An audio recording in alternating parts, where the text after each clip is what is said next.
Right, Vayashev. Oh, the clicker isn't working, JP. One moment. Say again. Hold. Hold the clicker. Oh, okay. Right.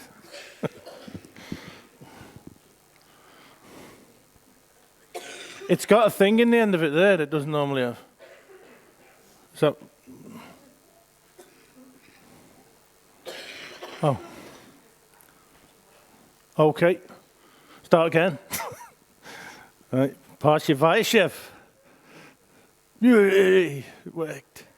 So the next 4 Torah portions all deal with the life of Joseph. Can you spot him in the picture? Can you spot who is Joseph? Doesn't look much like me now, does he? But that was me as Joseph. To get up and sing in front of the school and all that, keep it. I got loads of abuse. I don't know whether I said this before. And then the teacher wanted me after this to do something else. And I said, I'm not singing. Not again after all the grief I got. And she said, but I've got this great song. I know people skit and all that, but this is such a great song. If you'll come to the classroom and I'll play it to you. I just didn't want to do it, and it was some like parent thing or something. Anyway, I said, okay, I'll go and I'll have a listen. She sat down at the piano, started singing this song, and it was, Tony was a turtle. I just said, no, I'm not doing that. But anyway, there's that picture. In the picture, I think I was 11. I had no idea as to what lay ahead of me. No idea that I'd wind up here today doing what I'm doing, even that I would be the person that I am. And it's just as Joseph, he had no idea what lay ahead of him when his father gave him the fancy coat. But things worked out well for Joseph. We see that as we go through these parshas.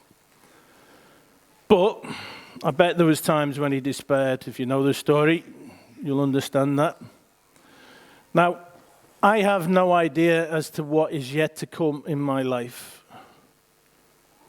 But what I do know is that if I delight in Yehovah, then it will be well with me. We see Psalm 37 says, take delight in Yehovah, and he will give you the desires of your heart. Commit your way to Yehovah, trust in him, and he will do this. He will make your righteous reward shine like the dawn, your vindication like the noonday sun. Yehovah makes firm the steps of the one who delights in him. Though he may stumble, he will not fall, for Yehovah upholds him with his hand. And then it says, turn from evil and do good, then you will dwell in the land forever. For Yehovah loves the just and will not forsake his faithful ones. Wrongdoers will be completely destroyed, the offspring of the wicked will perish. But the righteous will inherit the land and dwell in it forever. The mouths of the righteous utter wisdom, and their tongues speak what is just. And the Torah of their God is in their hearts, their feet do not slip. Hope in Yehovah, keep his way, and he will exalt you to inherit the land. This theme of being exalted is throughout this coming up couple of parshas. When the wicked are destroyed, you will see it. Consider the blameless, and we've looked at this idea of what blameless is. The word's tam there. Effectively, those who are completely committed for our... so that we understand from, that's where we get the words of like tamim, which talks about being blameless and spotless. Observe the upright. This is the word yashar. Straight, upright, correct, straight, level, pleasing, correct. Again, this connotation of being righteous. But all sinners will be destroyed. There will be no future for the wicked, but there is a future that awaits those who seek peace. The blameless and the upright. And then it says, the salvation of the righteous comes from Yehovah. He is their stronghold in time of trouble. Yehovah helps them, delivers them. He delivers them from the wicked and saves them because they take refuge in him.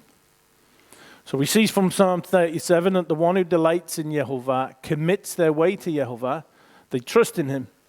We read, the Lord of God is in their hearts. That is, they delight in the Lord. To delight in Yehovah is to delight in his Torah. Those who delight in him are righteous. And what do they speak? Wisdom. They speak what is just. They hope in him and they have a future. And Yehovah delights in them. They will not stumble and Yehovah will exalt them to inherit the land. So, to delight in Yehovah is to delight in his Torah, is to delight in his word. Delight is a high degree of gratification or pleasure, joy. It's a good picture, isn't it? Also, extreme satisfaction. And when you look up the Hebrew words for delight, it doesn't offer anything other than it just says to delight. So, I went to an English idea of what it is to delight. And of course it says, take delight in the Lord. Have an idea of what it is. This involves joy, great satisfaction. He will give you the desires of your heart. So to delight in Yehovah is to delight in his word. We see in Psalm 1, blessed is the man who walks not in the counsel of the wicked, nor stands in the way of sinners, nor sits in the seat of scoffers. But his delight is in the Torah of Yehovah, and on his Torah he meditates day and night. So this man who delights in the Lord doesn't really want to knock about with the wicked and the sinners.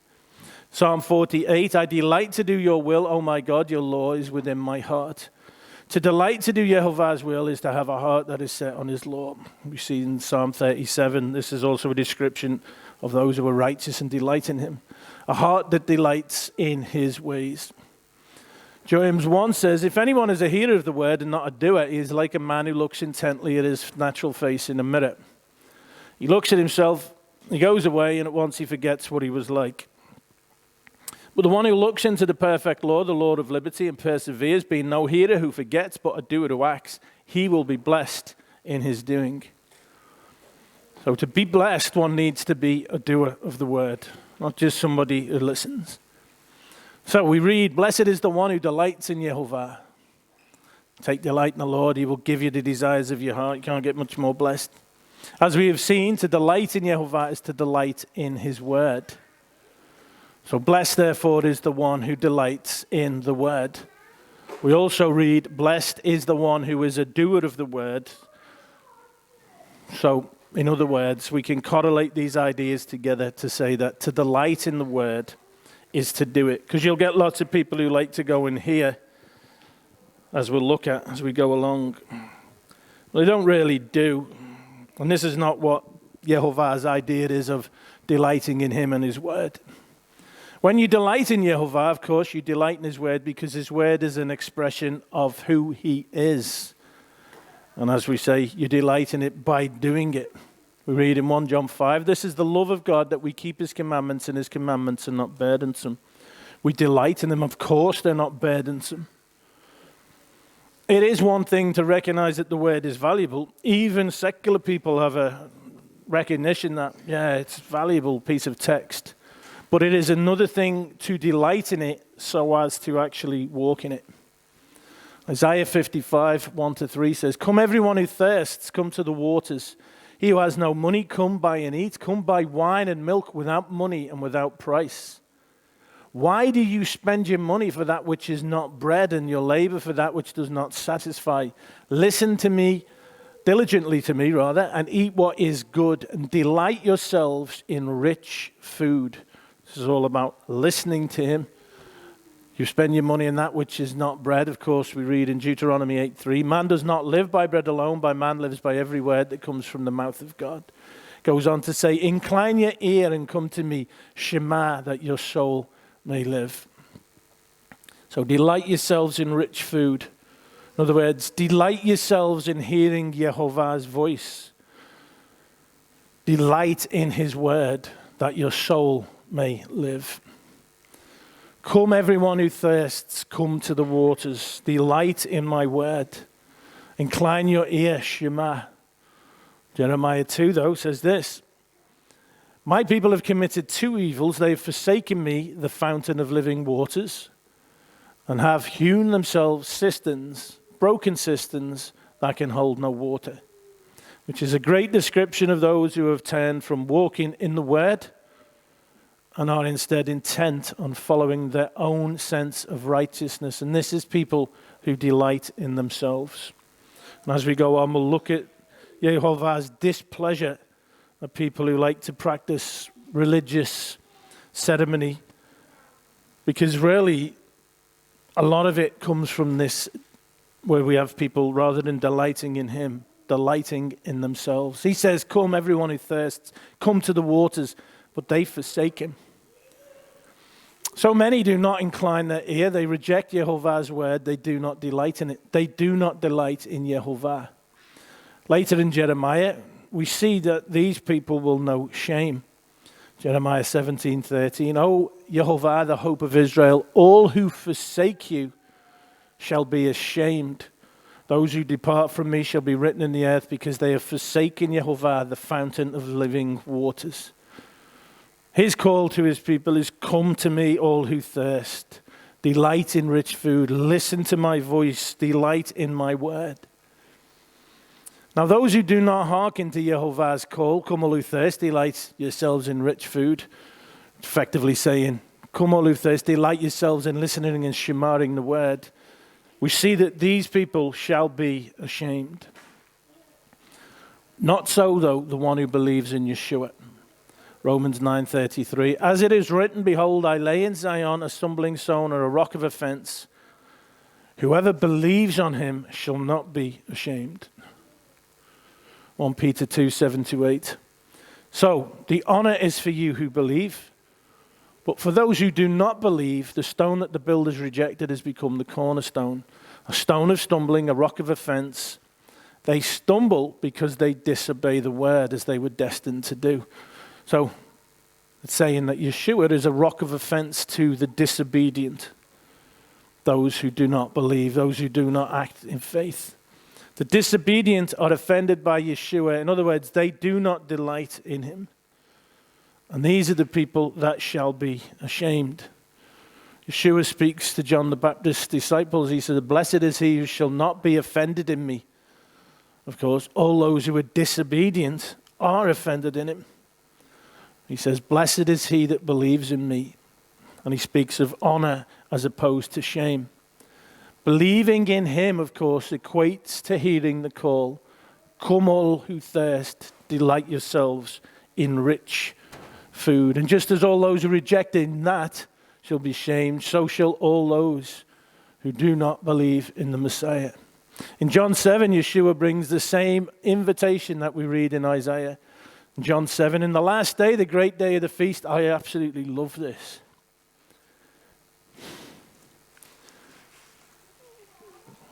This is just an amazing moment, I think.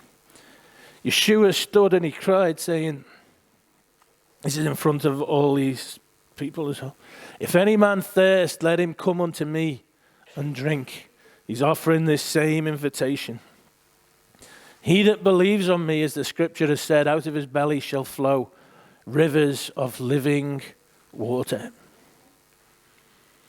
So, the invitation has always been, come all who thirst.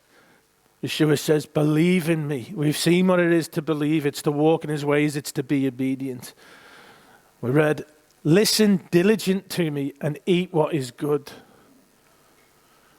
Delight yourselves in rich food. Delight in the word. Delight in hearing me. Incline your ear. Come to me, all who thirst. Shema. Yeshua comes with exactly the same message.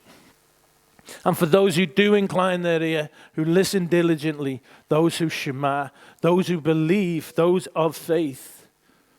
We read this in Revelation 7. The Lamb who is in the midst of the throne shall shepherd them and lead them to living fountains of waters. And Adonai will wipe away every tear from their eyes. Fountains of living waters that are rejected by all those who are offended by Yeshua the Lamb. Rejected by all those who did not delight in the rich food, in the word of Yehovah. And the them there refers, of course, to those who do delight in Yehovah, who delight in the word. Now, Paul says that in his inner being, his spirit delights in the Torah, but his flesh is at odds with it. Romans 7, I find it to be a law that when I want to do right, evil lies close at hand. For I delight in the law of God in my inner being. But I see in my members another law waging war against the law of my mind, making me captive to the law of sin that dwells in my members in this flesh. He goes on to describe the consequence of living according to the flesh as compared to living according to the Spirit, which delights in the word. Romans 8, to set the mind on the flesh is death, but to set the mind on the Spirit is life and peace. Pretty big difference. For the mind that is set on the flesh is hostile to God because it does not submit to God's law. Indeed, it cannot. Unlike what he's talking about in his inner being, he delights in it. Those in the flesh do not obey the Torah. They do not delight in the word. Those who are in the flesh cannot please God. So those who do not delight in the word cannot please Yehovah. You, however, are not in the flesh, but in the Spirit, if in fact the Spirit of God dwells in you. Anyone who does not have the Spirit of Christ does not belong to him. So all those who heed the call, who come, who actually delight in this invitation, they have the Spirit. And if Yehovah's Spirit dwells in us, we're not in the flesh, we're in the Spirit which delights in his law. And we see in Ephesians that Yehovah gives us a Spirit to strengthen us in our inner being. And in Ezekiel, we see that he gives us his Spirit to bring our spirit in line with his, to embolden us. Ephesians, then, it reads, for this reason I bow my knees before the Father, from whom every family in heaven and on earth is named, that according to the riches of his glory, he may grant you to be strengthened with power through his Spirit in your inner being. And in Ezekiel, I will put my Spirit within you and cause you to walk in my ways, strengthened in your inner being, and you shall keep my judgments and do them. Now, who is it that has the Spirit? Acts 5:32. We are witnesses of these things, and so is the Holy Spirit, whom God has given to those who obey him. To those who are not offended by Yeshua, to those who hearken to the call, who delight in rich food. Those who delight in his word, those who delight in Yehovah. Nehemiah 1:8-11. They are your servants and your people who you've redeemed by your great power and by your strong hand. O Lord, let your ear be attentive to the prayer of your servants and to the prayer of your servants who delight to fear your name. This is talking about Israel, described here as Yehovah's servants who delight to fear his name. Yehovah's people are his servants. They delight to fear Yehovah's name. To fear Yehovah is to greatly delight in his commandments. Psalm 112:1. Praise Yehovah. Blessed is the man who fears Yehovah, who greatly delights in his commandments. Who delights in rich food, you might say. And Yehovah delights in those who fear him. We see that in Psalm 147. Here's Yehovah's delight is not in the strength of the horse, nor in his pleasure in the legs of a man, but Yehovah takes pleasure in those who fear him, in those who hope in his steadfast love. So all the way through we see the same message. Yehovah delights in those who delight in his commandments, who delight in his word. Now, interestingly, Yeshua's delight is also in the fear of Yehovah. Isaiah 11 describes Yeshua. There shall come forth a rod out of the stem of Jesse, and a branch shall grow out of his roots. Branch, Netzah, think Nazareth, which means branch town. So named by David's descendants who were wondering who was going to be the one of promise. Of course, in Matthew 2, we read, he came and he dwelt in a city called Nazareth, that it might be fulfilled, which was spoken by the prophets, he shall be called a Nazarene. So, this is speaking about Yeshua. And the Spirit of the Lord shall rest upon him, and the Spirit of wisdom and understanding, the Spirit of counsel and might, the Spirit of knowledge and of the fear of the Lord. And his delight shall be in the fear of the Lord. We saw Israel described as Yehovah's servants who delight to fear Yehovah. And here we read about the Messiah, and it says, his delight shall be in the fear of Yehovah. It is Yeshua's delight then to greatly delight in the commandments, to delight in the word.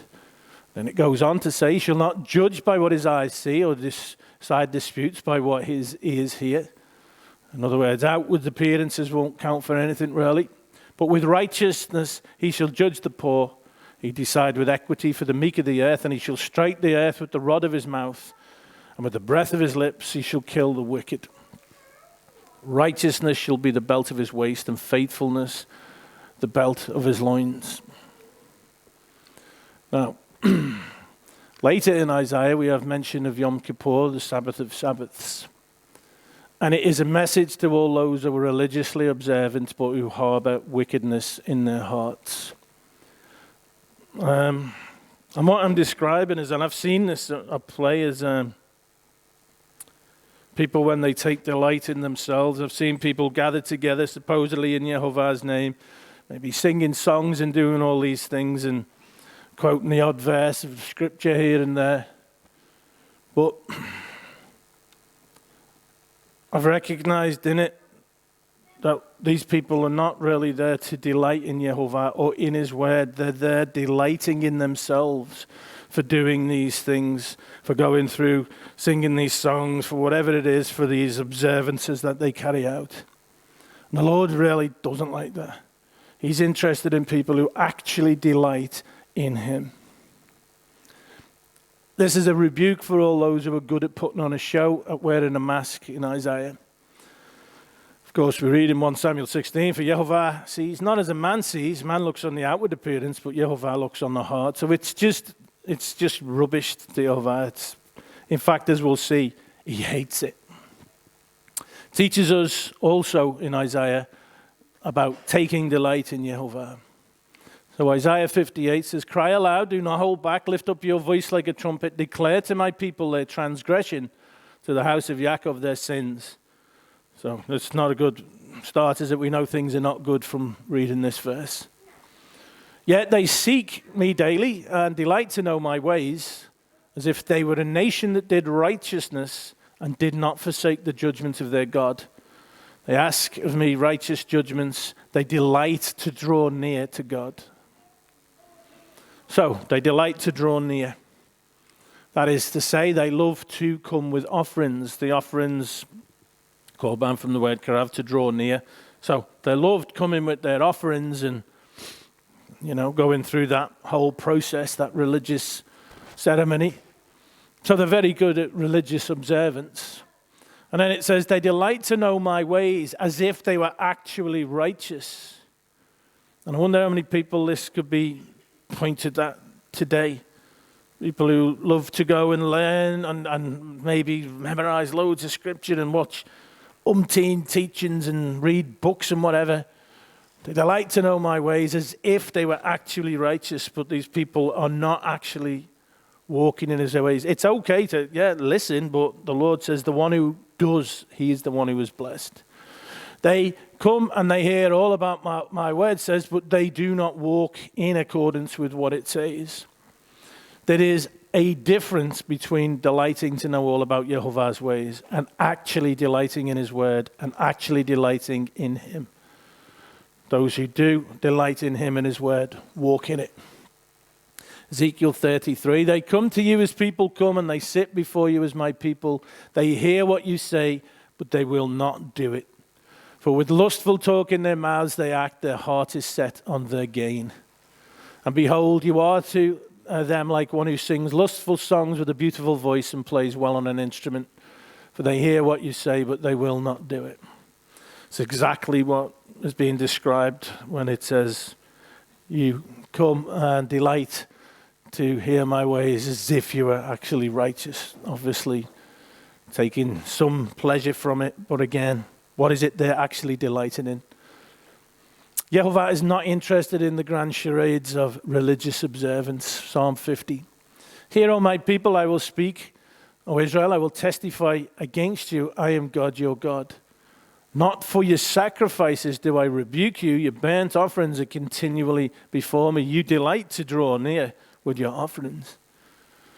I will not accept a bull from your house or goats from your folds. For every beast of the forest is mine, the cattle on 1,000 hills. And now all the birds of the hills and all that moves in the field is mine. If I was hungry, I would not tell you, for the world and its fullness are mine. Do I eat the flesh of bulls or drink the blood of goats? Offer to God a sacrifice of thanksgiving and perform your vows to the Most High.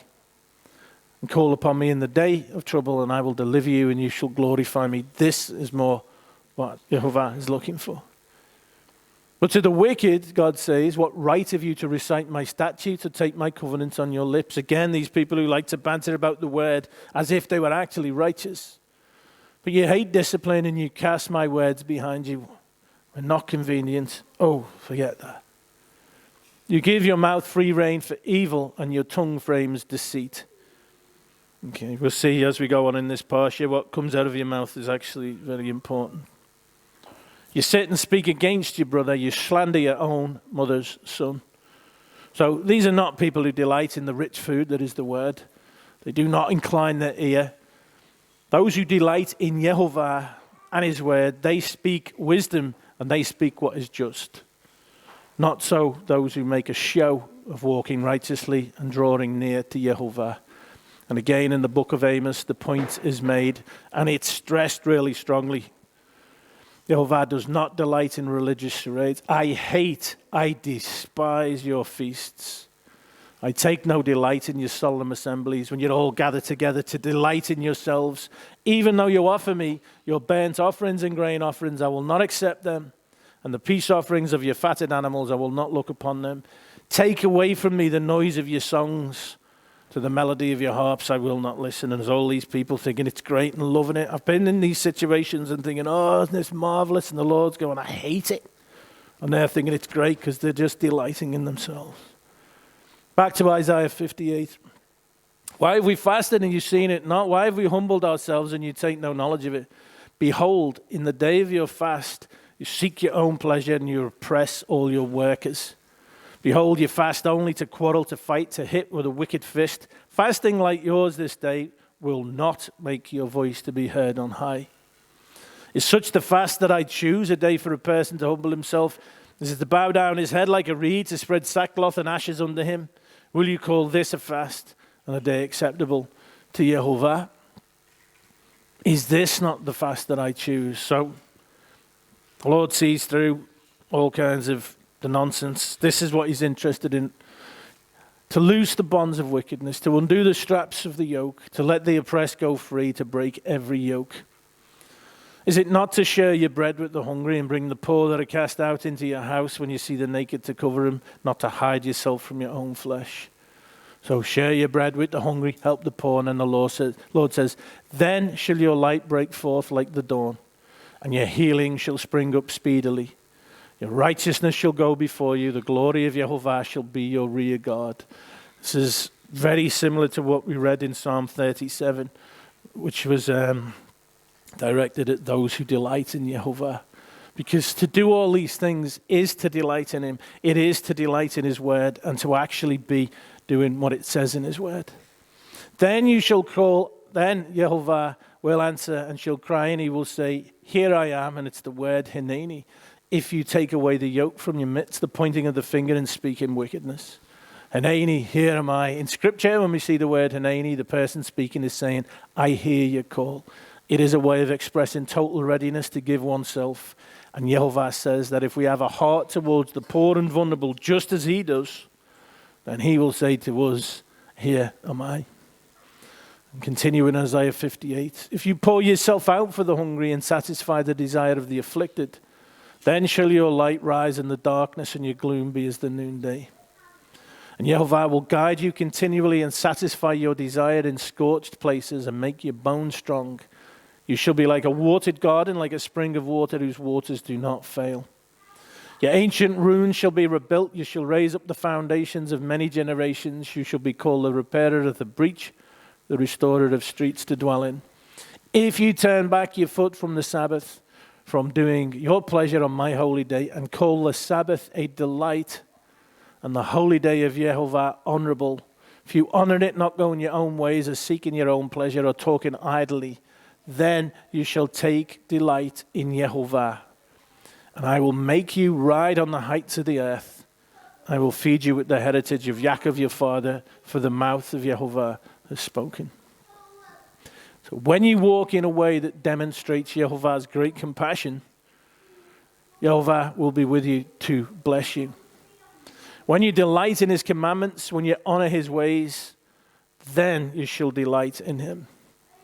And of course, as we said before, this talks about loving him and his commandments not being a burdensome, because you actually delight in him, you delight in his commandments.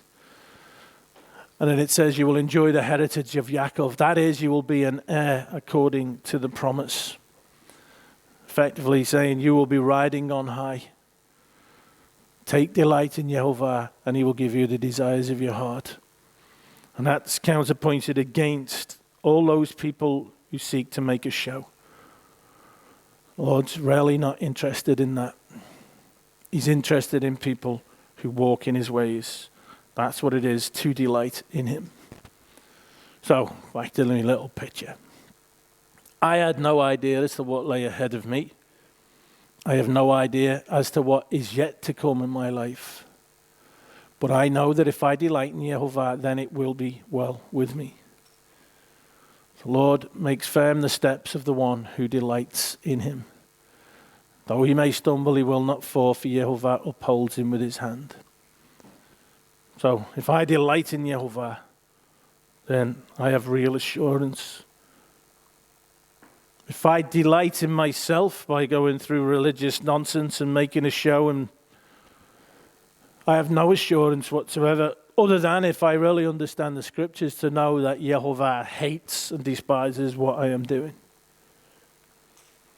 So, we go to today's parsha. Now, the story of Yosef is, it's best told kind of in its entirety, so we'll skip right through very quickly to see the full narrative. So we're going to see Joseph getting his fancy coat. The brothers are going to be very disgruntled because he's going to start saying these dreams and they're going to throw him in a pit. He's eventually going to be sold into slavery.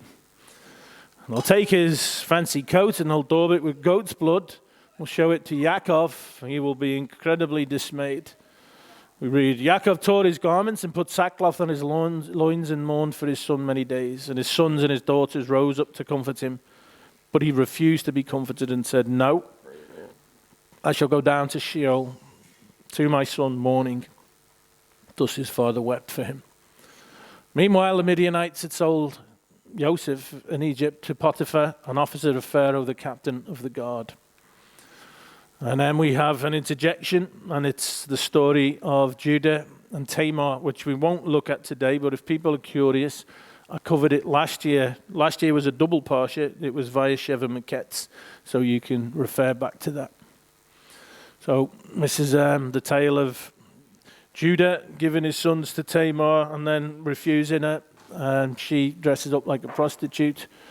She eventually confronts him, and Judah identifies his items after he's slept with it. And he says, she is more righteous than I, since I did not give her to my son Shelah, and he did not know it again. And this whole incident is a massive turning point in Judah's life. But moving on to Joseph. Yehovah was with Joseph, and he became a successful man, and he was in the house of his Egyptian master.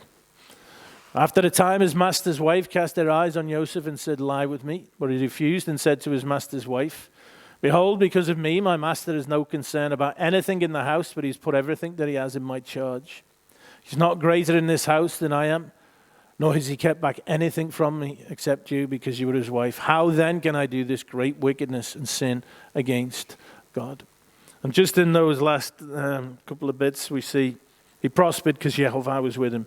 We now see this incredible statement. How can I do this wickedness and sin against God?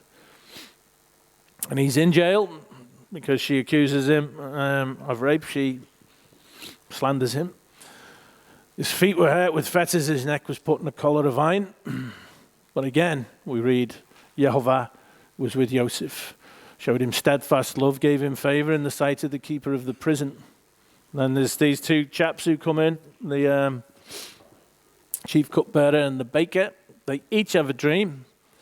So the chief cupbearer, Yosef, says, only remember me when it is with you, and please do me the kindness to mention me to Pharaoh, and so get me out of this house. So he's told him the dream means he's going to go and get his job back, and then he says, remember me. So what happened? He restored the chief cupbearer to his position and placed the cup in Pharaoh's hand. But he hanged the chief baker as Joseph had interpreted to them. But the chief cupbearer did not remember Joseph, but forgot him. And then what will happen in next week's parsha, we see that in YHVH's perfect timing, Joseph will have an encounter with the Pharaoh.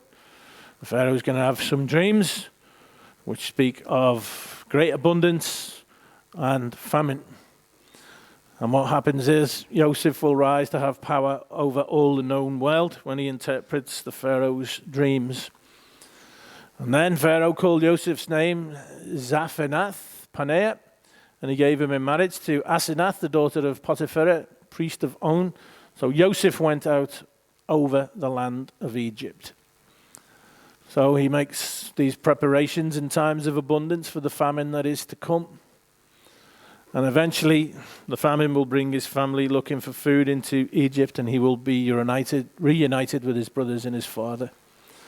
And these verses always come to mind when looking at these events unfold. We know that for those who love God, all things work together for good, for those who are called according to his purpose. For those whom he foreknew, he also predestined to be conformed to the image of his Son, in order that he might be the firstborn among many brothers. And that's a big part of what we see happening in Joseph's life. We see him being conformed, refined, as it were. Today, then, we begin the story of Joseph and his brothers, an epic tale involving world-changing events. It's a tale of reconciliation, as we said, transformation. And it's not just for Joseph, transformation for Yehuda as well. Now, as we mentioned 2 weeks ago, Joseph also gives us a powerful prophetic picture of Yeshua. We see him going down into the pit, which kind of represents death, then elevated to this position of ultimate authority over the whole world, much like what we see with Yeshua.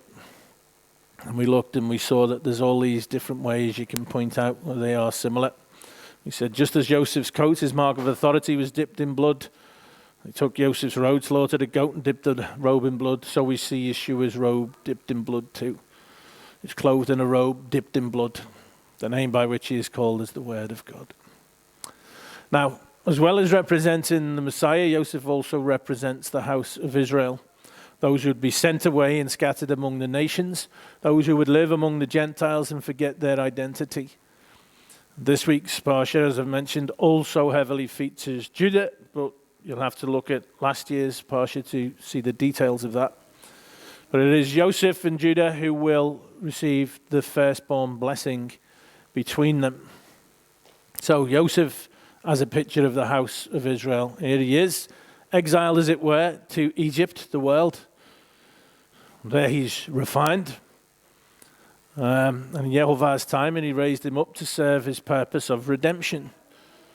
We see in the famine, he gave the people bread, which can be symbolic of the word. And he was called to be a light to the Gentiles. Now, because we don't often cover it, I thought I'd put in a little bit about, for people who might be new, understanding who the house of Israel are. Now, it's just a little basic bit of history. The kingdom of Israel splits into two. The south is the kingdom of Judah, and the north is the kingdom of Israel, or the house of Israel. So, it's split into two. How does this happen? Solomon was guilty of idolatry. 1 Kings 11, the consequence. Therefore YHVH said to Solomon, since this has been your practice and you have not kept my covenant and my statutes that I have commanded you, I will surely tear the kingdom from you and will give it to your servant. Yet for the sake of David your father, I will not do it in your days, but I will tear it out of the hand of your son. So Rehoboam, king of Israel, saw 10 tribes snatched out of his hand by Jeroboam, due to the sins of his father Solomon. The kingdom was thus split in two. Now, at Bethel and Dan, golden calves were set up. Jeroboam didn't want people going to Jerusalem and turning their hearts back to Rehoboam, the king of Judah. So, if you're up and you're the king in the north, the people were commanded to go to Jerusalem, and he didn't want this happening in case they suddenly thought, oh, let's just affiliate with the king of down here, it's great. 1 Kings 12, Jeroboam said in his heart, now the kingdom will turn back to the house of David. If this people go up to offer sacrifices in the temple of Yehovah at Jerusalem, then the heart of this people will turn again to their Lord, to Rehoboam, king of Judah, and they will kill me and return to Rehoboam, king of Judah. So the king took counsel and made 2 calves of gold, and he said to the people, you have gone up to Jerusalem long enough. Behold your gods, O Israel, who brought you up out of the land of Egypt. How shocking is that? And he set one in Bethel and the other he put in Dan. You can ask, why calves of gold? Well, the people, this is just a guess, the people probably had some faint notion that their ancestors worshipped the God of Israel as a golden calf at Sinai. They also said, behold your God who brought you up out of the land of Egypt. Due to the proliferation and acceptance of idols, they probably didn't even recall this episode as being a sin. Such was the way that things had gone. Now, Yehovah warned the people to repent. They did not, and so, 2 Kings 17, in the 9th year of Hoshea, the king of Assyria captured Samaria, and he carried away the Israelites away to Assyria. Okay, Hoshea was the last king of the northern kingdom of Israel, where Jeroboam was the first. The reason for these events are described for us. This occurred because the people of Israel had sinned against Yehovah their God. They built for themselves high places in all their towns, from watchtower to fortified city. They set up for themselves pillars and asherim on every high hill and under every green tree. They served idols, of which Yehovah had said to them, you shall not do this. They despised his statutes and his covenant that he made with their fathers and the warnings that he gave them. And they went after worthlessness and became worthless. So they didn't delight in him or in his word. They abandoned all the commandments of Yehovah their God and made for themselves metal images of 2 calves. And they made an Asherah and worshipped all the host of heaven and served Baal. The people of Israel walked in all the sins that Jeroboam did. They did not depart from them. So all the things that were instituted by Jeroboam, they were like, yeah, we'll have that. Until Yehovah removed Israel out of his sight, as he has spoken by all his servants, the prophets. So Israel was exiled from their own land to Assyria until this day. So he warns them. He says, repent. They just ignore him.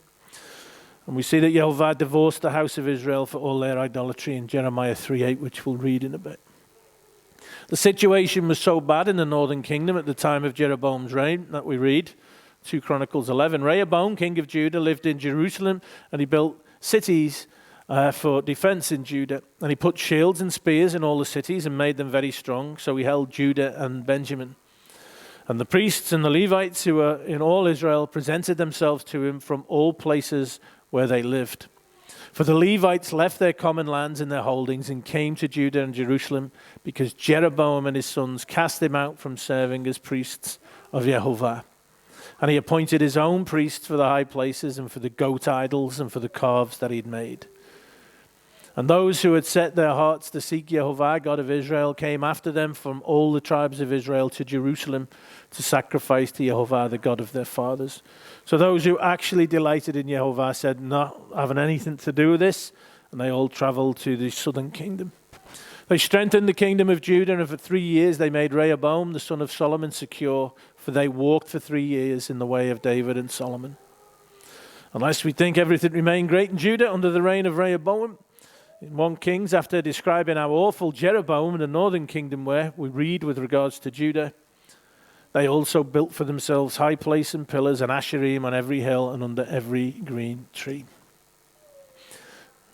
Nothing new under the sun. It still goes on to this day. Those calling themselves Yehovah's people, delighting in those things that he is appalled by. As mentioned, the northern kingdom, the house of Israel, was divorced by Yehovah due to its spiritual fornication. They were no longer in covenant. Jeremiah 3:8. She saw that for all the adulteries of that faithless one Israel, I had sent it away with a decree of divorce. Yet her treacherous sister Judah did not fear, but she too went and played the whore.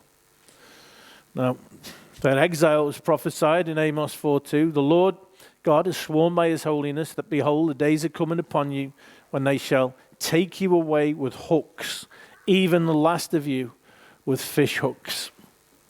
So, as we pointed out, the people were warned. And I think it all took place in 722 BC. Sure enough, they were led away, just as was warned to them, into captivity by the Assyrians, with fish hooks in their mouths, along the international highway that was known as the Way of the Sea. And this highway passed through Galilee. Galilee even became known as Galilee of the Gentiles. Isaiah prophesies regarding this region. He says, the people who walked in darkness have seen a great light. Those who dwelt in a land of deep darkness, on them has light shone. Yeshua is the great light being described here. In Matthew 4 we see. Now when he'd heard that John had been arrested, he withdrew into Galilee. And leaving Nazareth, he went and lived in Capernaum by the sea in the territory of Zebulun and Naphtali, so that what was spoken by the prophet Isaiah, what we've just read, might be fulfilled. The land of Zebulun and land of Naphtali, the way of the sea beyond the Jordan, Galilee of the Gentiles. The people dwelling in darkness have seen a great light, and for those dwelling in the region and shadow of death, on them a light has dawned. From that time, Yeshua began to preach, saying, repent, for the kingdom of heaven is at hand. So, in the place where the house of Israel were led away with fish hooks in their mouths, this is where Yeshua actually calls his first disciples. Yeshua's message to his disciples is very interesting. Yeshua walking by the Sea of Galilee, this place which had a great darkness on it, the Galilee of the Gentiles, the way of the sea. So two brethren, Simon called Peter and Andrew his brother, casting a net into the sea, for they were fishers. And he said to them, follow me and I will make you fishers of men. That's pretty cool, isn't it? Through the witness of the disciples, those who were once led away with fish hooks in their mouths, the house of Israel will be fished, they will return. Yeshua came to make a way for the house of Israel. Indeed, in Matthew 15, he answered and he said, I was sent only to the lost sheep of the house of Israel, those who were divorced, those who were put away out of covenant. But the great mystery, Yehovah divorced the house of Israel, yet said he would one day be their God again. And this is alluded to amongst other places in the book of Hosea. Hosea 1. The number of the children of Israel shall be like the sand of the sea, which cannot be measured or numbered. And in the place where it was said to them, you are not my people, it shall be said to them, children of the living God. So this is all alluding to what Yeshua's come and proclaimed by walking as a great light in Galilee. The children of Judah and the children of Israel shall be gathered together, and they shall appoint for themselves one head. So the book of Hosea offers us a great picture of Israel's unfaithfulness and Yehovah's great love for his people. And he speaks of the fact that even though they're sent away, they're not my people. They will yet again be my people. And this is what Yeshua, as I say, was all about when he says, I have come for the lost sheep of the house of Israel.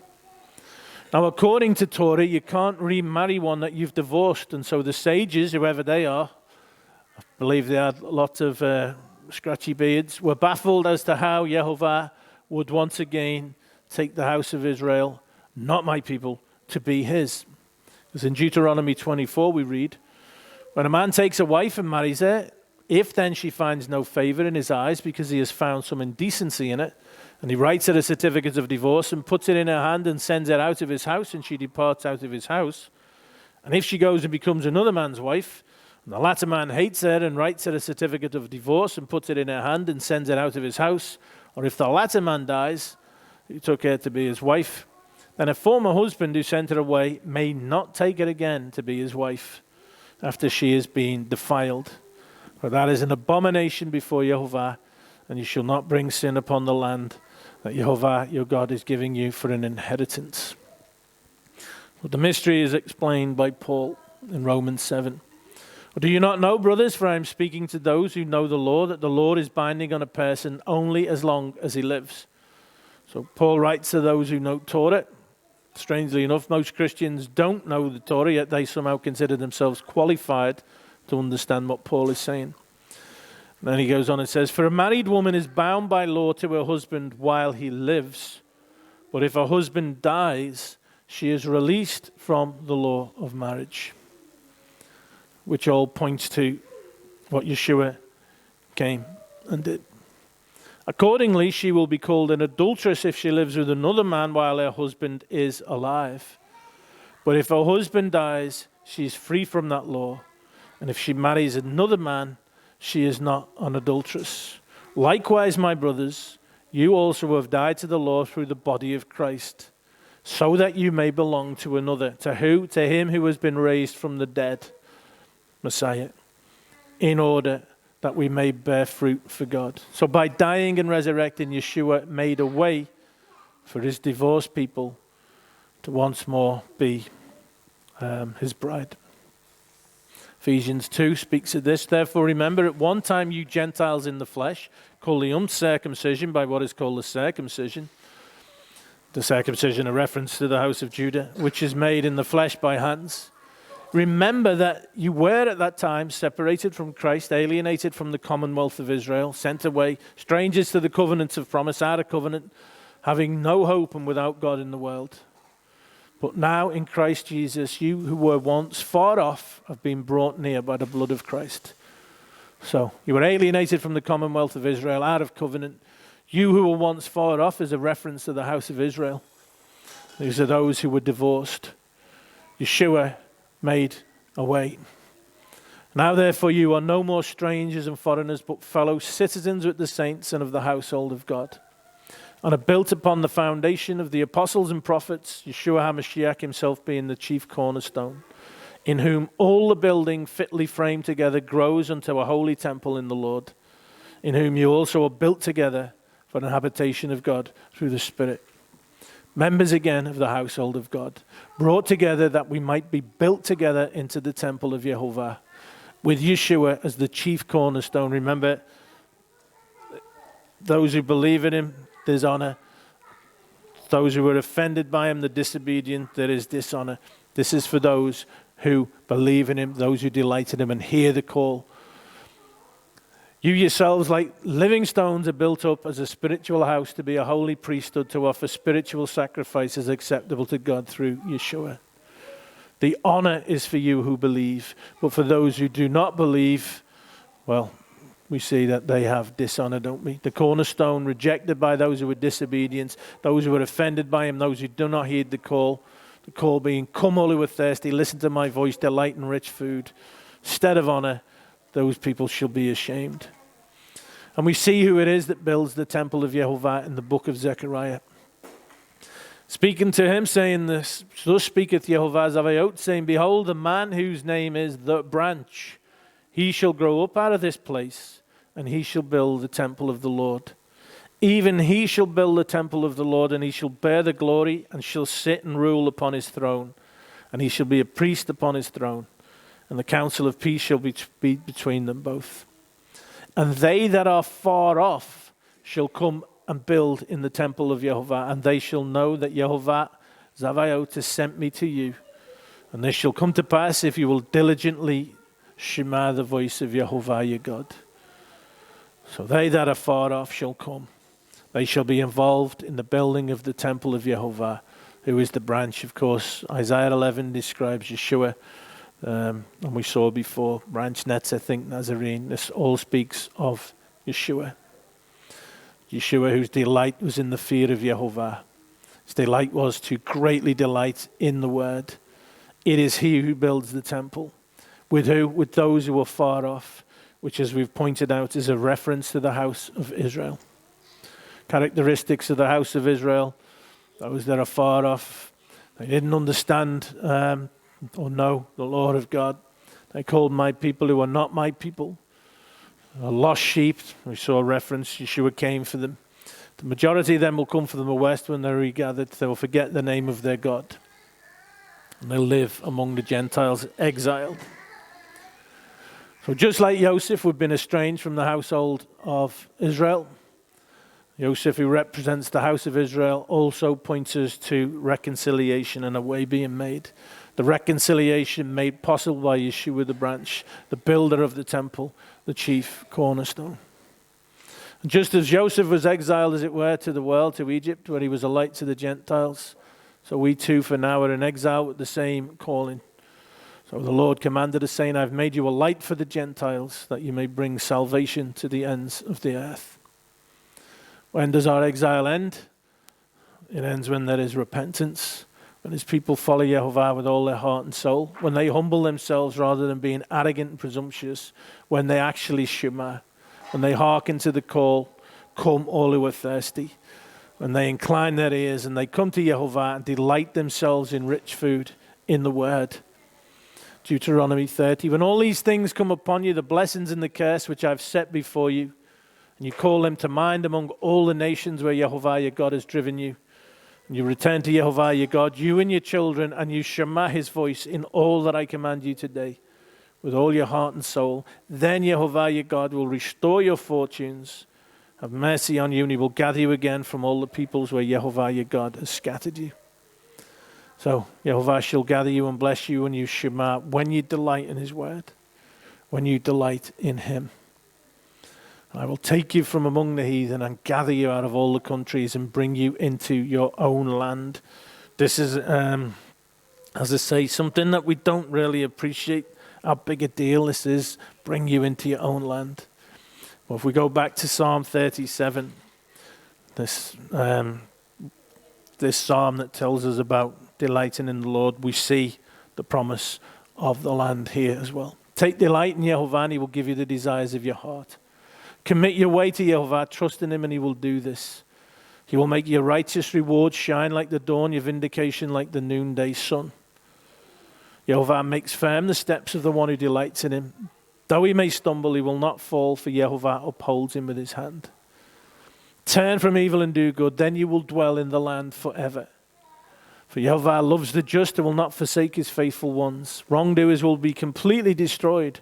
The offspring of the wicked will perish. The righteous will inherit the land and dwell in it forever. The mouths of the righteous will have wisdom, their tongues speak what is just. The Lord of their God is in their hearts. Their feet do not slip. They delight to do his will. Hope in Yehovah, keep his way. He will exalt you to inherit the land. When the wicked are destroyed, you will see it. Consider the blameless, observe the upright. Our future awakes those who seek peace. But all sinners will be destroyed. There will be no future for the wicked. The salvation of the righteous comes from Yehovah. He is their stronghold in time of trouble. The Lord helps them, delivers them. He delivers them from the wicked and saves them because they take refuge in him. So, to delight in Yehovah is to delight in his Torah. Those who delight in him are righteous. They speak wisdom. They speak what is just. They hope in him. They have a future. Yehovah delights in them. They will not stumble. Yehovah will exalt them to inherit the land. According to Isaiah 58, when you delight in his commandments, when you honor his ways, then you shall delight in him. And when you call on Yehovah, he will respond with Cheneni. You will enjoy the heritage of Yaakov. That is, you will be an heir according to the promise, which is what it is to be the Messiah's. So, there I am, aged 11.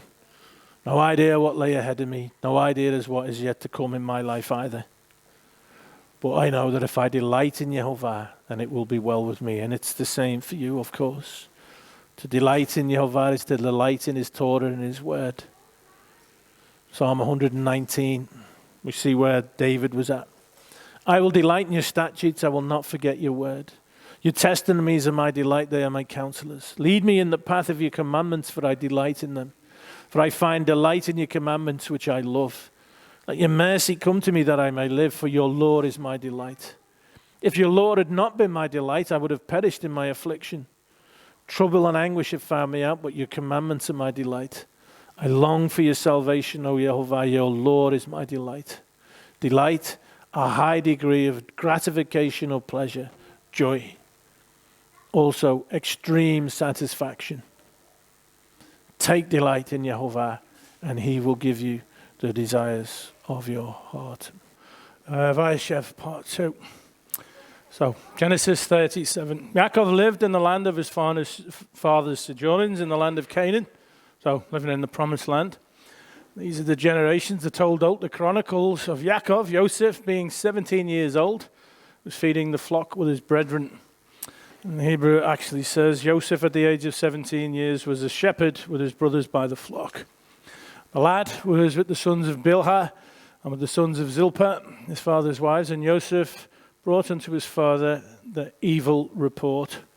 So he brought an evil report, Ra Dibah.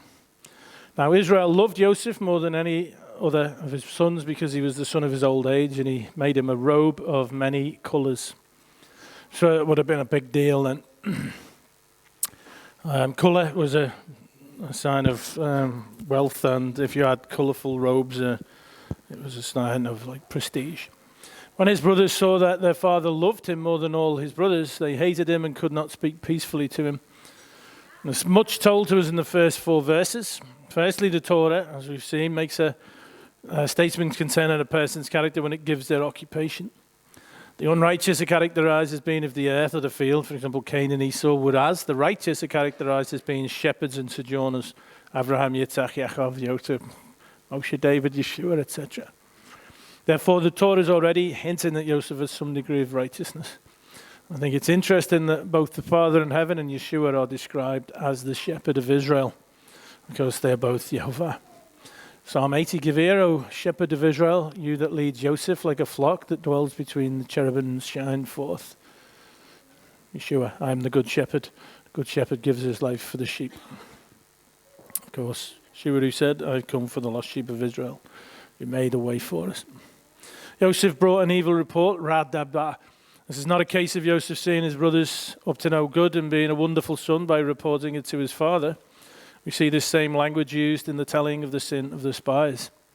Numbers 14, and the men whom Moshe went to spy out the land returned, made all the congregation grumble against him by doing what? By bringing up a bad report, same language, Radibah, about the land. Now, the world loves gossip and slander, but it's not for us. We're called to be Jehovah's holy nation. In other words, we're separate, we're not like them.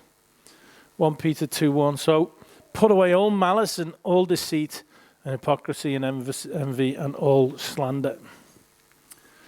Proverbs 10:18, the one who conceals hatred has lying lips, and whoever utters slander is a fool. Proverbs 26, the words of a whisperer are like delicious morsels. They go down into the inner parts of the body. Oh, I love it. Go on, tell me more. Like the glaze covering an earthen vessel are fervent lips with an evil heart. Whoever hates disguises himself with his lips and harbors deceit in his heart. Talking about people who might even use, I think JP did it, teaching about there's people who use flattery and stuff, and really what's in their hearts is not good. When he speaks graciously, believe him not, for there are 7 abominations in his heart. Though his hatred be covered with deception, his wickedness will be exposed in the assembly. And we'll come on to this idea of holding wickedness in your heart in a bit. Next we read words in this passage, very pertinent to the story of Joseph. Whoever digs a pit will fall into it. A stone will come back on him who starts it rolling. And of course Joseph, with the evil report, certainly dug himself a pit. We should not be like the world that slanders and gossips then. We should not use our tongue to tear one another down, but rather we should use it to build each other up. 1 Thessalonians 5:11, therefore encourage one another and build one another up just as you are doing. Now, before you know it, your life will be over on this earth. Then you will stand before your Lord and Master. 2 Corinthians 5:10, we must all appear before the judgment seat of Christ so that each one may receive what is due for what is done in the body, whether good or evil. What of all the things that you've spoken? Matthew 12, I tell you on the day of judgment, people will give account for every careless word they speak. For by your words you will be justified, and by your words you will be condemned. Something to bear in mind, isn't it? David had a wise request. He said, set a guard, O Yehovah, over my mouth. Keep watch over the doors of my lips. And I won't utter any nonsense that I might have to give account for at some point. Do not let my heart incline to any evil, to busy myself with wicked deeds, in company with men who work iniquity, and let me not eat of their delicacies. Okay, their delicacies, we saw what a delicacy was earlier. The words of a whisperer are like delicious morsels. They go down into the inner parts of the body.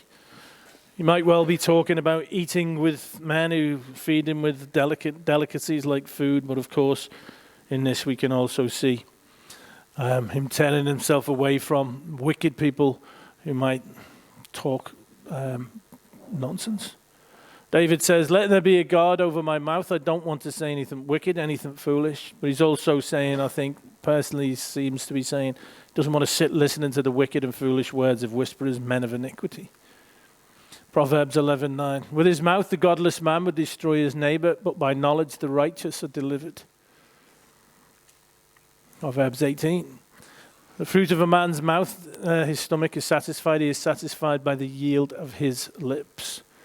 Death and life are in the power of the tongue, and those who love it will eat its fruits. What might cause death? The evil tongue slays three. The slanderer, slandered and the listener. All complicit. The one slandering, the one who listens. Oh, delicious morsels. And the one who is actually the victim. Those who love it will eat its fruit. Those who are wise enough to love and appreciate the power of what a man says will be blessed and will eat the pleasant fruit of wise and effective speech. We see from Psalm 37 that to delight in Yehovah, delight in his Torah, and those who delight in him are righteous. They speak what? They speak wisdom, and they speak what is just. Yeshua says, out of the abundance of the heart, the mouth speaks.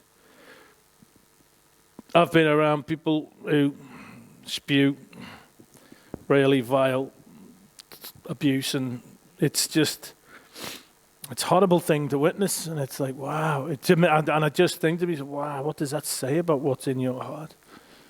James 3, we all stumble in many ways, and if anyone does not stumble in what he says, he is a perfect man, able also to bridle his whole body. So if you're not going to kind of crop it in the things that you say, you're doing pretty well. If we put bits into the mouths of horses so that they obey us, we guide their whole bodies as well. Look at the ships also. Though they are so large and are driven by strong winds, they are guided by a very small rudder, wherever the will of the pilot directs. So also the tongue is a small member, yet it boasts of great things. How great a forest is set ablaze by such a small fire. And the tongue is a fire, a world of unrighteousness. The tongue is set among our members, staining the whole body, setting on fire the entire course of life, and set on fire by hell. Every kind of beast and bird, of reptile and sea creature can be tamed and has been tamed by mankind, but no human being can tame the tongue. It is a restless evil full of deadly poison. And of course, we live in a day and age when this idea of not being able to control the tongue can be seen to be extrapolated into people who write things and post things online. And it's the same. It's coming from the same place, isn't it? It's coming from a wicked heart. With it we bless our Lord and Father, and with it we curse people who are made in the likeness of God. From the same mouth come blessing and cursing. My brothers, these things ought not to be so. Does a spring pour forth from the same opening, both fresh and salt water? Can a fig tree, my brothers, bear olives, or a grapevine produce figs? Neither can a salt pond yield fresh water. So praise Yehovah is not to be followed with, oh, have you heard about so-and-so? Continuing on in Genesis. Now Israel loved Joseph more than any of his other sons because he was the son of his old age, and he made him a robe of many colors. Favoritism from the father who knew what it was like to be the unfavored son. Of course, remember, Yitzhak loved Esau. But when his brothers saw that their father loved him more than all his brothers, they hated him and could not speak peacefully to him. So we have slander from Joseph, and we see that Joseph's brothers hated him in their hearts. Leviticus 19 says this, you shall not go around as a slanderer among your people. Makes it pretty clear. And you shall not stand up against the life of your neighbor. I am YHVH. You shall not hate your brother in your heart, but you shall reason frankly with him or rebuke your neighbor, lest you incur sin because of him. So guilty, Yosef the slanderer, guilty the brothers who held wickedness, this hatred rather, in their heart and couldn't speak. The Lord says, no, go and speak with your neighbor. They couldn't find themselves to do it. The brothers did not reason frankly with Yosef. And it says, you shall not take vengeance or bear a grudge against the sons of your own people, but you shall love your neighbor as yourself. I am YHVH. The brothers hated Yosef, and as we will see, it comes out in the form of vengeance. So reprove or rebuke your fellow. If they're doing something wrong, tell them about it. Do not bear a sin upon yourself. It's not okay to smile when you feel hatred, to keep it in your heart, to bury it deep down inside and pretend that everything is fine. Hatred likes to be secretive, to bury itself. Don't give in to that impulse, be upfront. Don't cause sin upon yourself by embarrassing them either in public. Do it in a way that's not hurtful, that is constructive. What happens if you don't do this? What happens if somebody really bugs you? Instead of showing them you hate them, instead hate them deep in your heart. You rationalize bearing the hatred because you say, I can handle it. I'll smile at them when I see them. I'm okay. You look happy. Everything looks fine. But is everything fine? Hatred always comes out one of two ways. Don't take revenge. Don't bear a grudge. Bearing a grudge here is lo tito. It means to protect or nurture. To nurture a grudge in your heart and let it grow and fester. Sometimes bad stuff happens with people that you like, and the Torah is giving you a recipe for love in the face of these bad things. You have to lay out carefully and constructively, in the best way you can, what it is that's bothering you. Think about what a check on hatred that is. If I have to make my case to you, I have to tell you what's on my mind. What are the possibilities? One possibility is that maybe I don't really have a case. And if I can make that case to you, then maybe if I can't make that case to you, then maybe I shouldn't hate you. Maybe I do make my case to you, and then maybe we reconcile. I've shown you what's on my mind. You can then take that and say, oh, I'm really sorry. I think you misunderstood me. You can explain to me the misunderstanding. Or if there is no misunderstanding and you really did something to hurt me, you can apologize. Or maybe the other person says, I really did mean to hurt you and I don't feel bad about it.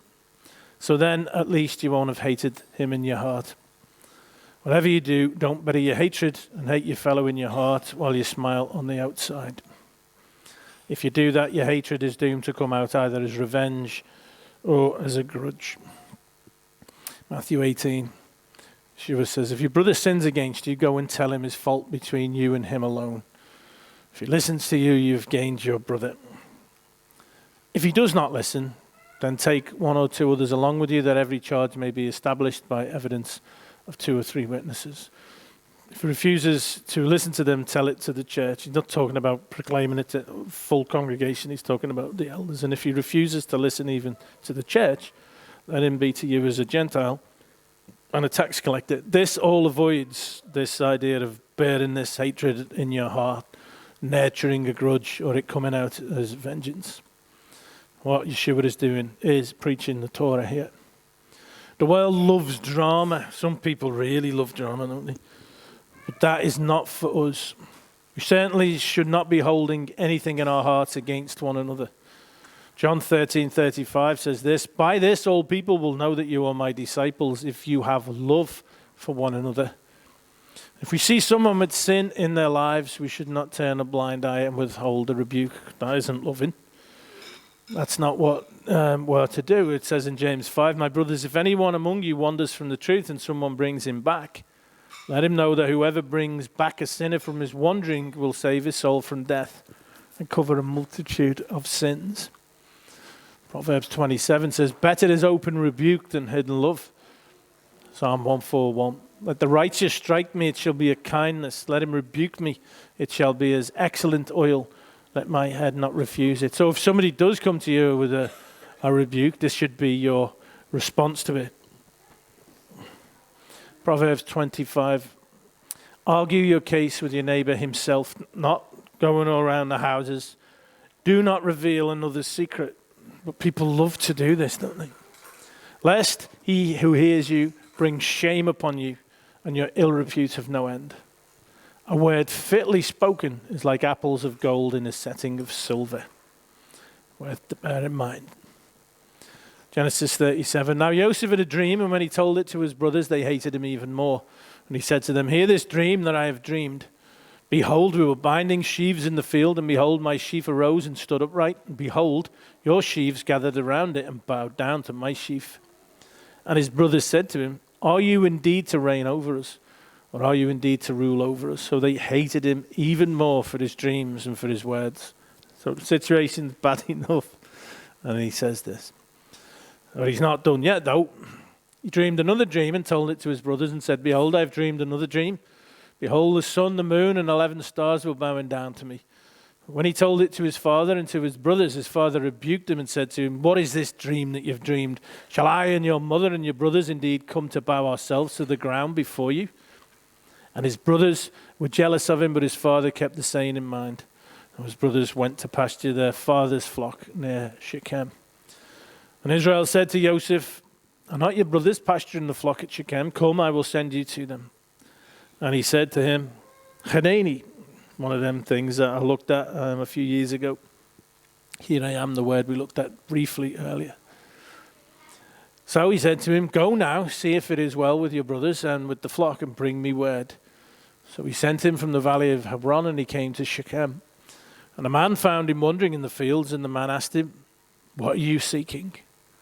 He said, I'm seeking my brothers. He said, tell me, please, where they are pasturing the flock.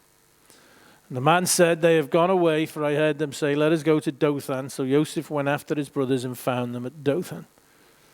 They saw him from afar, and before he came near to them, they conspired against him to kill him. Okay. Now, Dothan is an interesting place. The only other occasion Dothan appears in the Bible occurred centuries later when Elisha and his servants awoke one morning in Dothan to discover the city surrounded by a vast Aramean army. The servants saw the large number of chariots and panicked.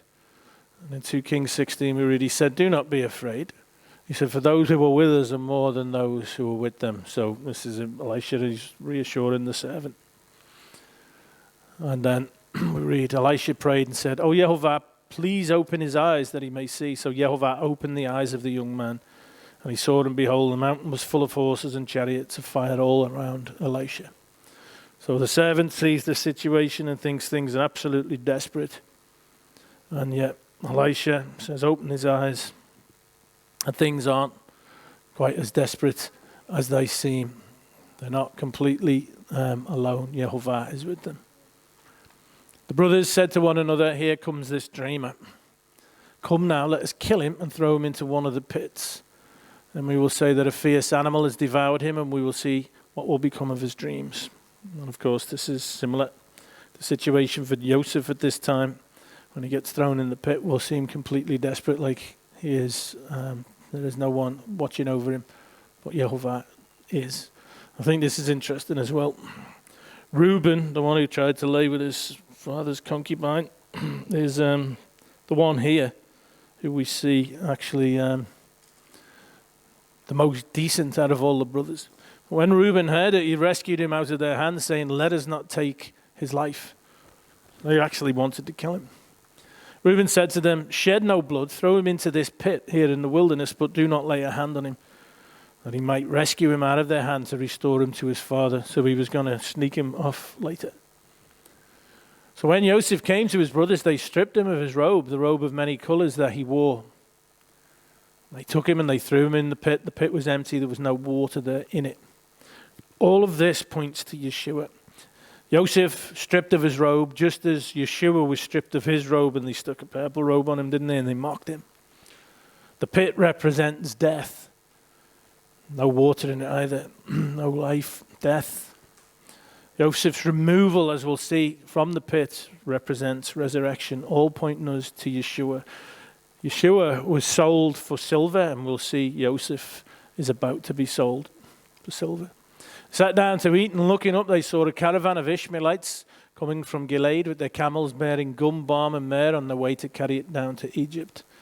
And Judah said to his brothers, okay, what profit is it if we kill our brother and conceal his blood? Please note, Judah's part in all of this. He was effectively let's kill him. He's had a bit of a change of heart. Now he's thinking money. But as I said, in chapter 38, which we won't cover today, we see a transformation in Judah from that point going forward. He says, come, let us sell him to the Ishmaelites, and let not our hand be upon him, for he is our brother, our own flesh. And his brothers listened to him.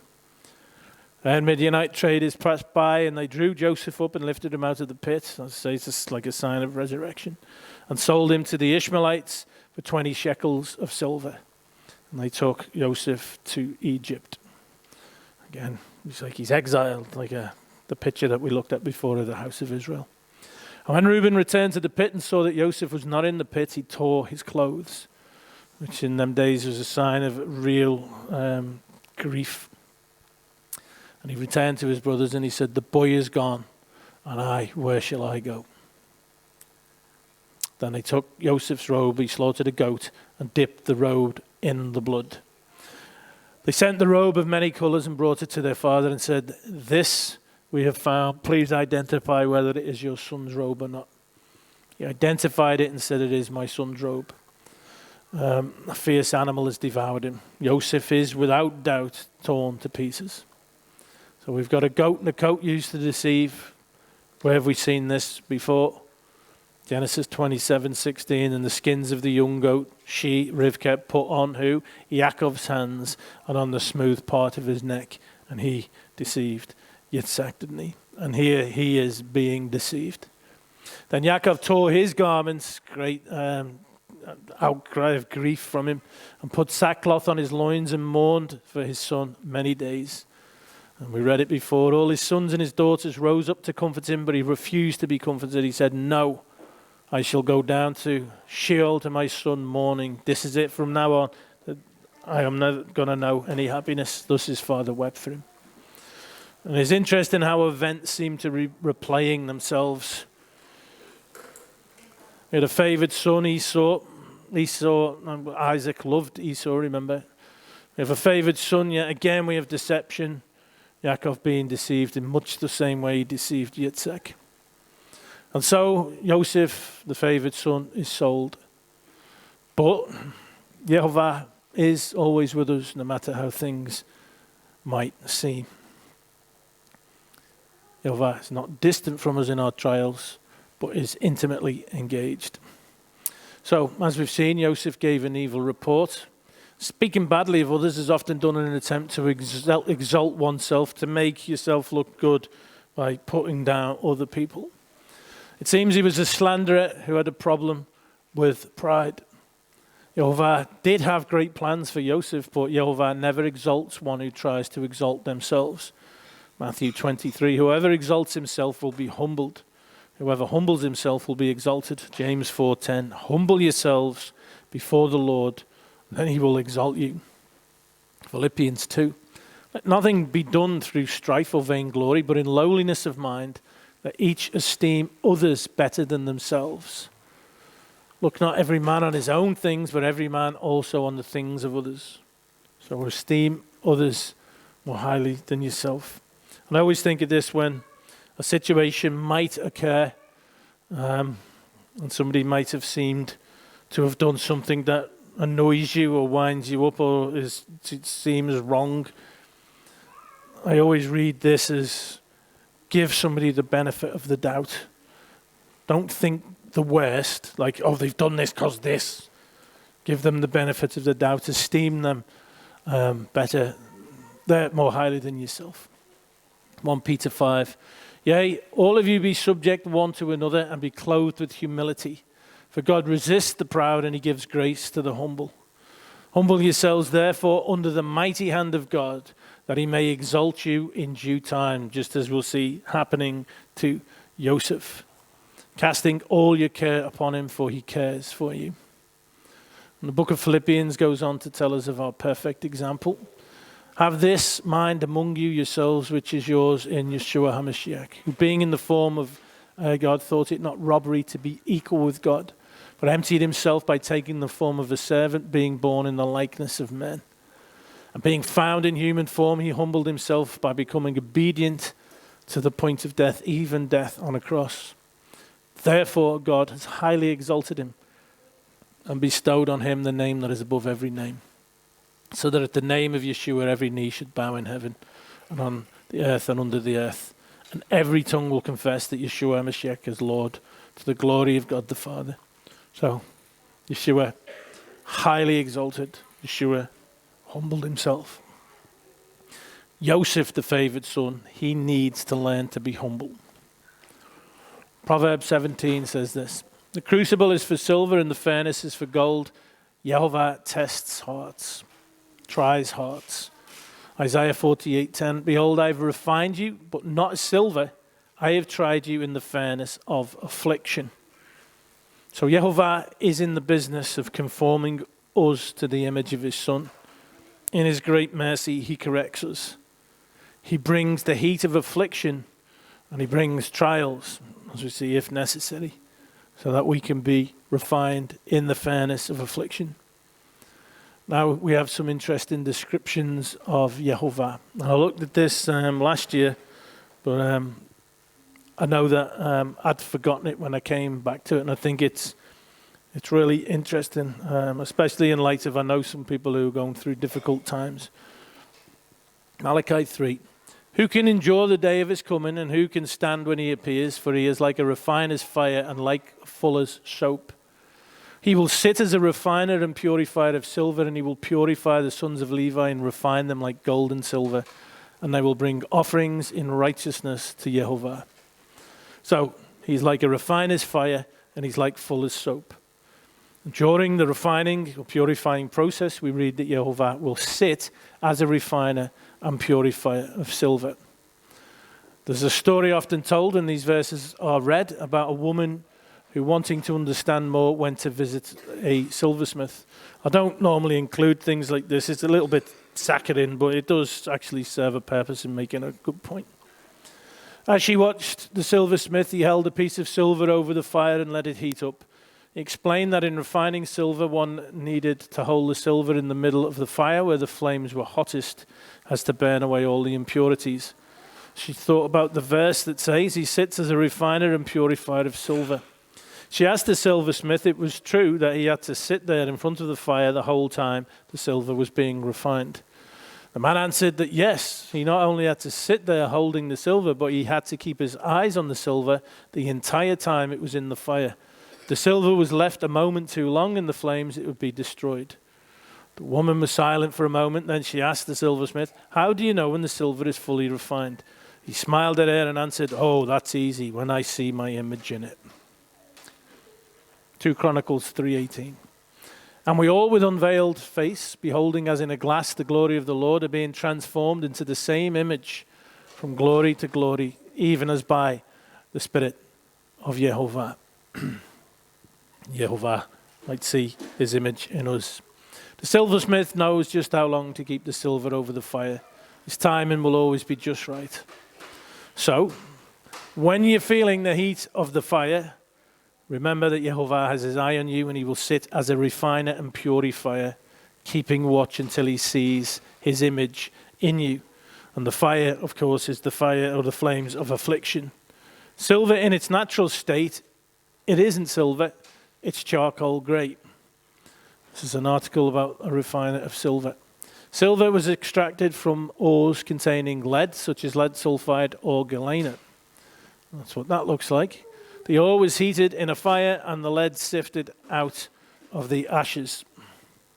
The lead was placed in a dish known as a couple, which was made of bone ash or clay containing calcium carbonate and heated in a furnace to 900 to 1,000 degrees Celsius. When the metal reached the right temperature, the refiner introduced oxygen by blowing air over it through a bellows. It's interesting, being transformed into the same image from glory to glory, even as by the Spirit, the Ruach of Yehovah. I think it's interesting that when we read about the Ruach in what it's in this century, it talks about breath. We've looked at that before. Blast, breath. Litharge, or silver dross, would form on the top surface of the molten metal, and the refiner would blow or scrape it off, leaving pure silver. In our case, this pertains to being refined by Yehovah. The heat is the heat of affliction or adversity, and this causes the dross to rise and expose itself so that it can be dealt with or removed. You might have experienced it. You think you're doing well. You think you're like pretty righteous, pretty holy, pretty good stuff, walk pretty cool, and then something happens, a situation or something that's a bit trying and a bit testing, and all of a sudden, all this rubbish comes to the surface, and you think, wow, where did all that come from? It comes to the surface so that it can be dealt with. Litharge was also absorbed into the cupel as the lead reacted with the calcium carbonate. Refiner would usually apply this process more than once, reintroducing lead to the silver so that newly formed litharge could remove any remaining impurities. Process was delicate, requiring just the right temperature and just the right amount of lead. The refiner would often know he had achieved pure silver by seeing its unmistakably pure, glowing light. Now, some silver contains metals that cannot be removed with fire. The silver will refuse to let go of impurity. When that happens, the silver is rejected by the refiner because it's unable to be purified. Jeremiah writes of those who cannot be refined, Jeremiah 6. To whom shall I speak and give warning that they may hear? Behold, their ear is uncircumcised, and they cannot hearken. Behold, the word of Yehovah is unto them a reproach. They have no delight in it. For from the least of them, even unto the greatest of them, everyone is given to covetousness. And from the prophet, even unto the priest, everyone deals falsely. They have healed also the hurt of the daughter of my people, saying, peace, peace, when there is no peace. Were they ashamed when they committed abomination? Nay, they were not at all ashamed, neither could they blush. Therefore they shall fall among them that fall. At the time that I visit them, they shall be cast down, says Yehovah. Thus says Yehovah, stand ye in the ways and see, and ask for the old paths, where is the good way. Walk therein, and ye shall find rest for your souls. But they said, we will not walk therein. Oh, I don't know what happened there. As opposed to, direct my steps by your word, and let not iniquity have dominion over me. Also I set watchmen over you, saying, hearken to the sound of the trumpet. But they said, we will not hearken. Therefore hear, ye nations, and know, O congregation, what is among them. Hear, O earth, behold, I will bring evil upon this people, even the fruit of their thoughts, because they have not hearkened to my words, nor to my law, but they have rejected it. To what purpose comes there to me incense from Sheba, and the sweet cane from a far country? Again, the Lord talks about all this stuff that people do to try and gloss over the fact that actually they don't delight in his word. They don't actually delight in him. Your burnt offerings are not acceptable, nor your sacrifices sweet to me. So again, the religious jesters of the disobedient are not pleasing to him. They are all grievous revolters, walking with slanders. They are brass and iron. They are all corrupters. The bellows are burned, the lead is consumed of the fire. The founder melts in vain, for the wicked are not plucked away. Reprobate silver shall men call them, because Yehovah has rejected them. They cannot be refined, purified. So they're reprobate silver, of absolutely no use. The Lord rejects them. If we continue reading in Jeremiah chapter 7, we shall see what it is to be reprobate silver. We see who it is that Yehovah describes as corrupters. We see who it is that cannot be refined. He says, behold, you trust in lying words that cannot profit. And there's so many people that this applies to as well. The ones who want their ears tickled. Oh, yes, this is great. As opposed to actually trusting in Yehovah and his word. Psalm 119 says, you are my hiding place and my shield. I hope in your word. Psalm 130, I wait for Yehovah, my soul waits, and in his word I hope. And this word yakal, as we see, to trust. I trust in Yehovah. Psalm 40, verse 4, blessed is the man who makes Yehovah his trust, who hopes in his word. He does not turn to the proud, to those who go astray after a lie. The proud trust in lying words. And as we see, the Lord has no time for the proud. Jeremiah 7, will you steal, murder, and commit adultery, and swear falsely, and burn incense unto Baal, and walk after other gods whom you know not? And come and stand before me in this house, which is called by my name, and say, we are delivered to do all these abominations. Again, I think of what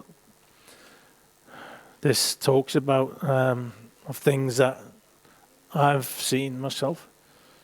And people do it, don't they? And they're so sure of themselves, and oh, this is great, and the Lord will love them. They have no idea what he actually thinks.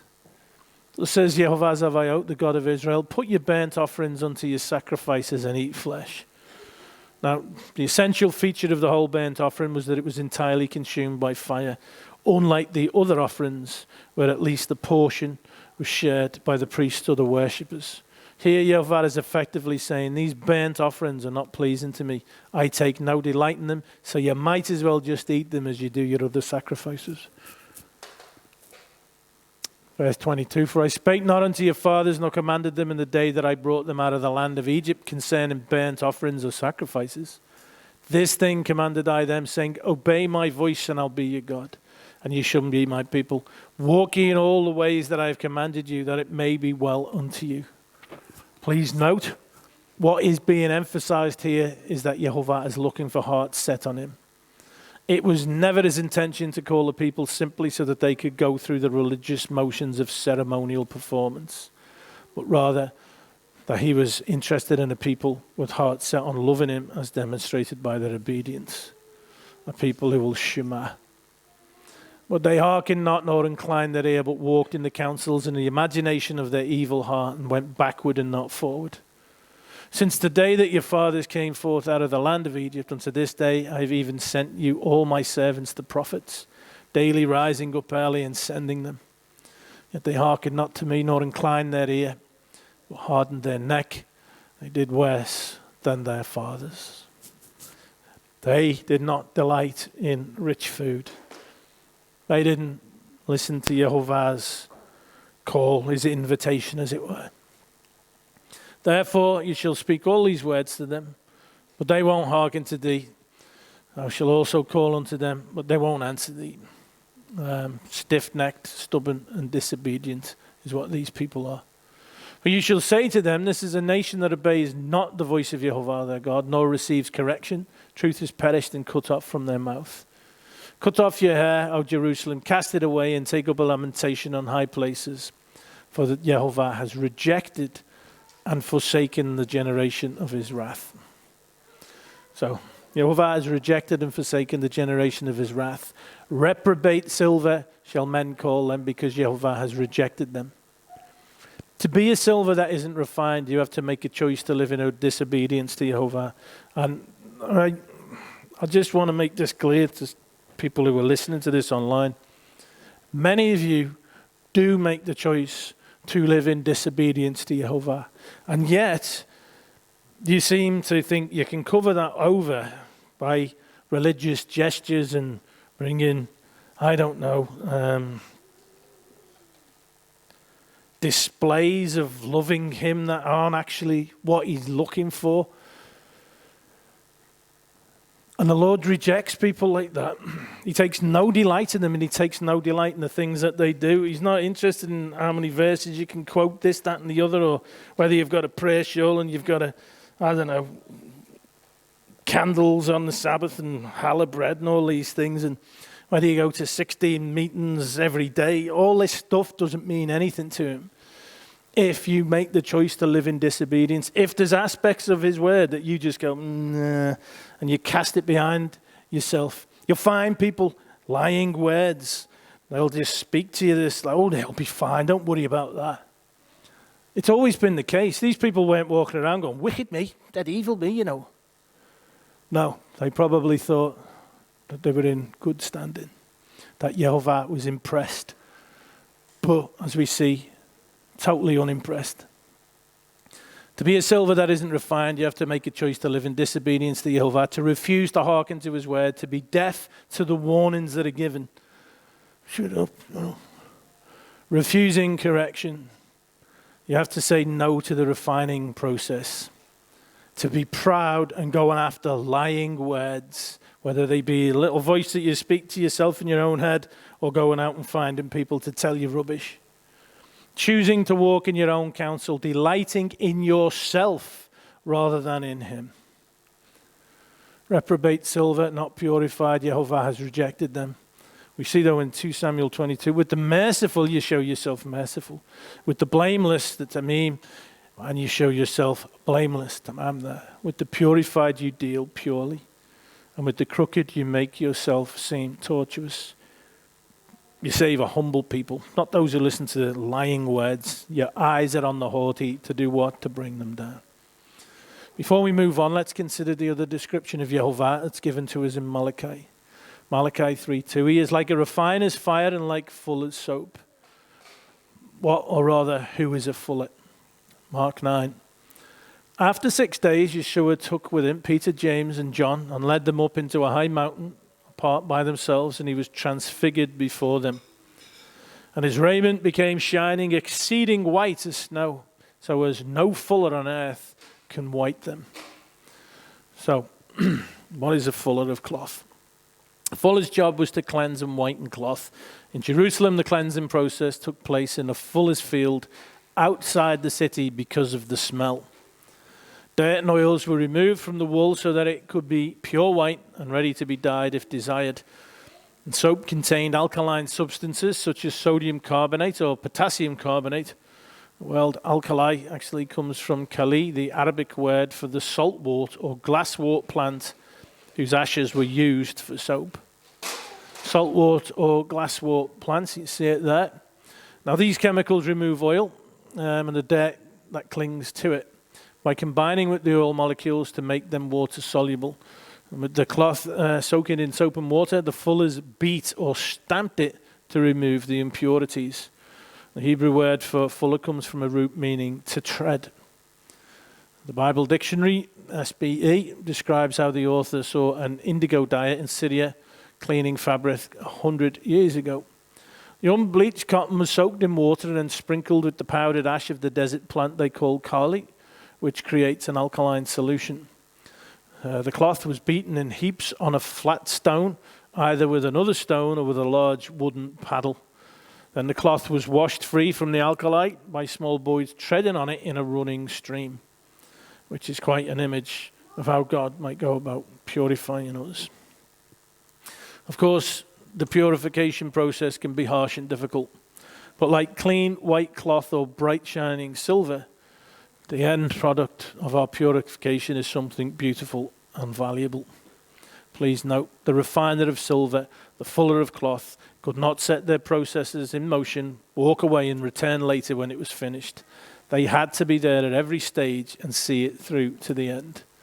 Likewise, Yehovah is not distant from us in our trials, but is intimately engaged in our lives. When we go through tough times, we would do well to remember that Yehovah is in the business of transforming us, that we might be conformed to the image of Yeshua. What was he like? He committed no sin, neither was there deceit in his mouth. He himself bore our sins in his body on the tree that we might die to sin and live to righteousness. And 1 chapter 3, behold what manner of love the Father has bestowed on us, that we should be called the sons of God. Therefore the world knows us not, because it knew him not. Beloved, now are we the sons of God, and it does not yet appear what we shall be, but we know that when he shall appear, we shall be like him, for we shall see him as he is. And every man that has this hope in him purifies himself, even as he is pure. He is pure, we're to be pure. We're to purify ourselves. 1 Peter 22 rather, having purified your souls by obedience to the truth, right, to the word. We are to purify ourselves by walking according to the word, walking in righteousness. Psalm 119:9.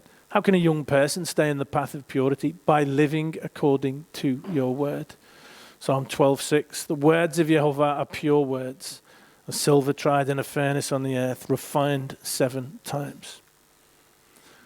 We read 1 John 3. We know that when he shall appear, we shall be like him, for we shall see him as he is. Why will we be like him? Because we will have been conformed to his image. We will not be reprobate silver. We will not be rejected. Because unlike those that Jeremiah describes, we will hearken to the voice of Yehovah. As those who purify ourselves by walking according to the word, we will be white. And as refined silver, we will reflect the image of the one who transforms us. As believers, those who are obedient, those who delight in Yehovah, the word will be at work in us. 1 Thessalonians 2. We thank God constantly for this, that when you receive the word of God, which you have heard from us, you've accepted it not as the word of men, but as what it really is, the word of God, which is at work in you believers, purifying us, conforming us. We see then that Yehovah refines us with trials. We see it. I've tried you in the fairness of affliction. He is like a refiner's fire. He's like a fuller's soap. But when we talk of Yehovah refining his people are those who purify themselves by walking according to his word. Those who shema. So don't be one who can be described as reprobate silver, shall men call them, because the Lord has rejected them. Those who refuse to purify themselves by walking in his word. We see who it is that is not refined, who it is that is rejected. A nation that obeys not the voice of Yehovah their God, nor receives correction. Truth is perished and is cut up from the north. And if in any way anybody listening to this is slightly convicted and thinks maybe that's me, maybe there's things in my life that I need to change to put in line with his word, don't be like one who's described here that won't receive correction. If you're rebuked by these words, as we saw before, let it be a blessing to you. Receive it well. And turn to Shema, his voice. Because these people, it says, the Lord has rejected and he's forsaken the generation of his wrath. If we go back to Romans 8, we see that it is talking about those that love Yehovah. All things, we know that those who love God, all things work together for good. For those who are called according to his purpose. And to love him, as we've seen, is to want to keep his commandments. They're not a burden. If you love me, you'll keep my commandments. If you love me, you'll delight in me, you'll delight in my word. And for those whom he foreknew, he also predestined to be conformed to the image of his Son. Those people who love his commandments, who walk in them, who purify themselves by walking in it. Yehovah says, you're my people, I will conform you. And if necessary, it will be through trials. It is those who love Yehovah that are conformed to the image of Yeshua. Those who love him walk in his word. They delight in his word. It is written on their hearts. They delight in him. And of course, to delight in him, it says, take delight in Yehovah. He will give you the desires of your hearts. They are incredibly blessed. These people are the ones who are transformed. Now, when you consider being conformed to the image of Yeshua, as a bit of homework, see also 2 Peter 1, 3-11. Being transformed might not be the easiest process, but we know that Yehovah works in the lives of those who love him, those who shema his voice, those who fear him and shema his commandments, and he works for their good. So, if he does refine us with trials of affliction, what should be our response to these trials and afflictions? James says, count it all joy, my brothers, when you meet trials of various kinds. For you know that the testing of your faith produces steadfastness. Let your steadfastness have its full effect, that you may be perfect and complete, lacking in nothing. Blessed is the man who remains steadfast under trial, for when he has stood the test, he will receive the crown of life, which God has promised to those who love him. And Romans 12 says, rejoice in hope and be patient in tribulation and be constant in prayer. When you meet the testing of your faith, count it all as joy. 1 Peter 1:6. In this you rejoice, though now, for a little while, if necessary, you've been grieved by various trials, so that the tested genuineness of your faith, more precious than gold that perishes, though it is tested by fire, may be found to result in praise and glory and honor at the revelation of Yeshua HaMashiach. Why? So that when he shall appear, we may have confidence and not be ashamed before him that is coming. whichever is seen is the fate of all those who are offended by him, all those who do not believe, all those who do not obey. And we will be what? Conformed to his image. When he shall appear, we shall be like him. Blessed is the man whom you discipline, O Yehovah, and whom you teach out of your law, to give him rest from the days of trouble, until a pit is dug for the wicked. Vayashev part 3. Just been discussing who gets first go on the big skipping rope. These are important things. Right then, we'll jump in. So, we're mentioning that before Yosef can be elevated, Yehovah deals with his pride. We see him sold as a slave. Genesis 37 ends with the verse, "Meanwhile the Midianites had sold him in Egypt to Potiphar, an officer of Pharaoh, the captain of the guard." And we're going to move ahead to chapter 39, as I mentioned earlier. Chapter 38 is all to do with Judah. It says in verse 1, "Now Joseph had been brought down to Egypt, and Potiphar, an officer of Pharaoh, the captain of the guard, an Egyptian, had bought him from the Ishmaelites who had brought him down there. Yehovah was with Joseph, and he became a successful man, and he was in the house of his Egyptian master.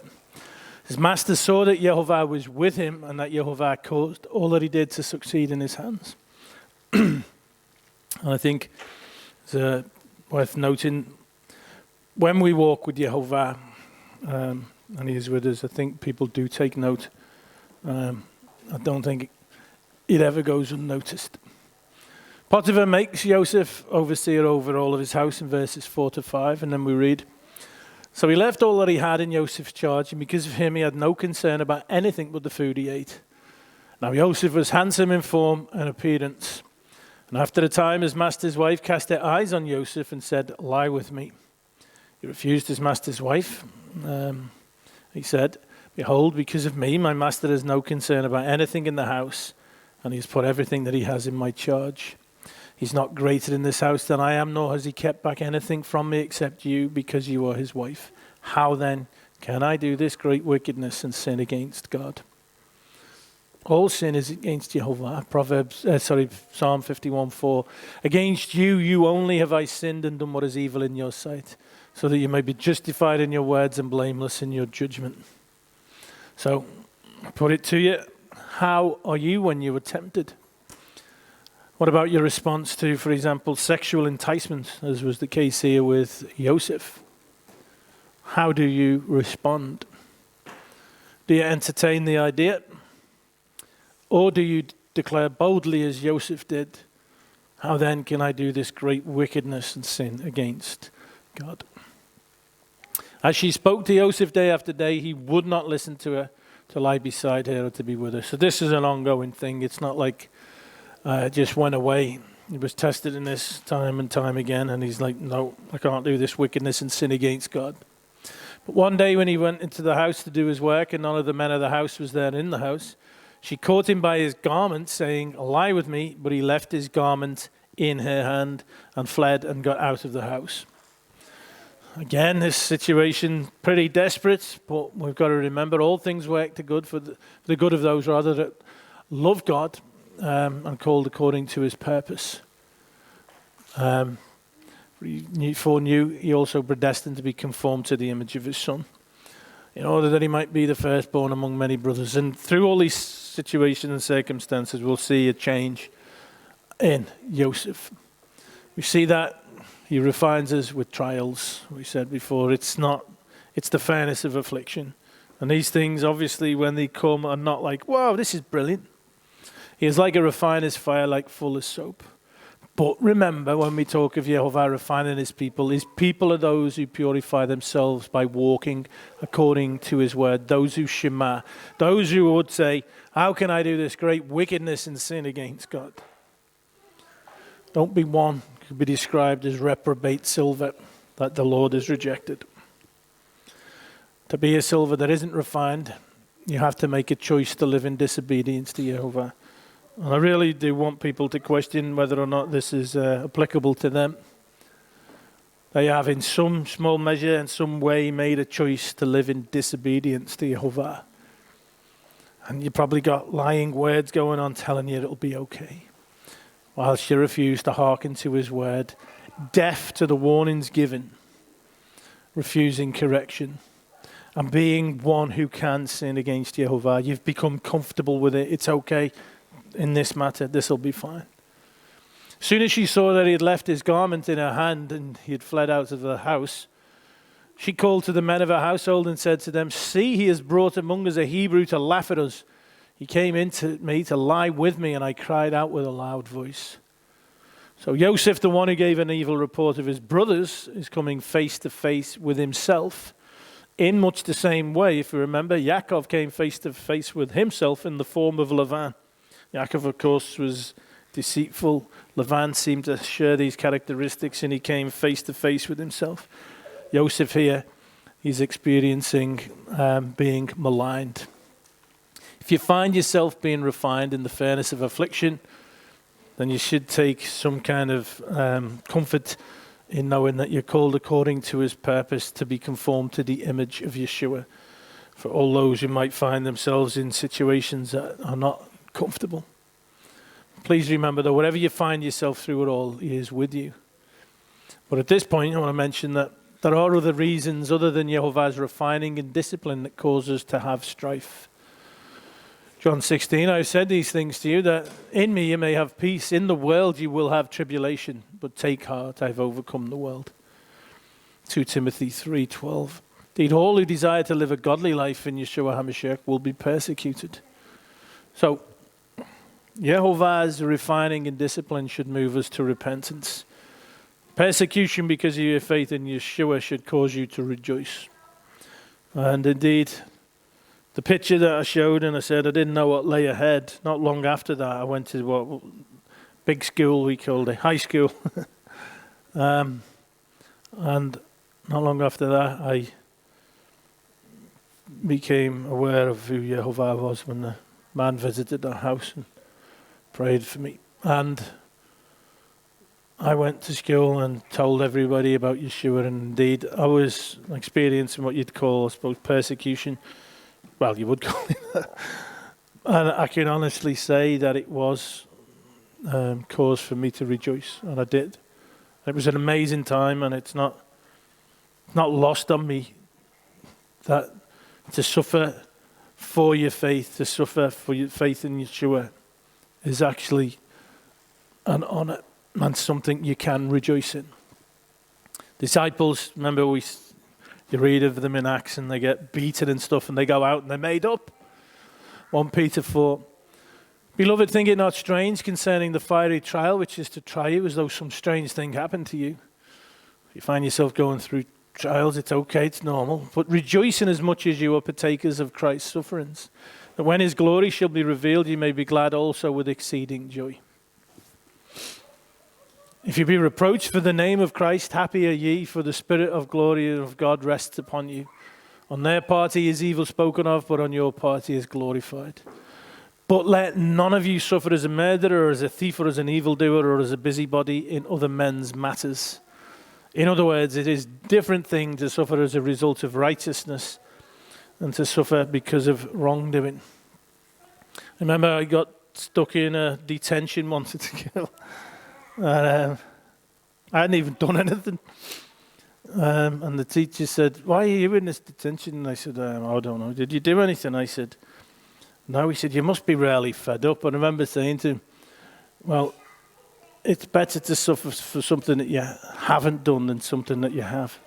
And I remember thinking, he's looking at me like I was completely mad. But don't suffer it as an evildoer. If we live godly lives, then we will be persecuted by the world who hates us because we're not of the world. We will suffer because we're set apart, but we'll know joy and peace as we go through it. However, if there are things in our life that do not glorify Yehovah, then he will refine us. Process will be tough and is not something that may immediately cause us to rejoice. He will refine us in order to bring us to repentance, to conform us to the image of his Son.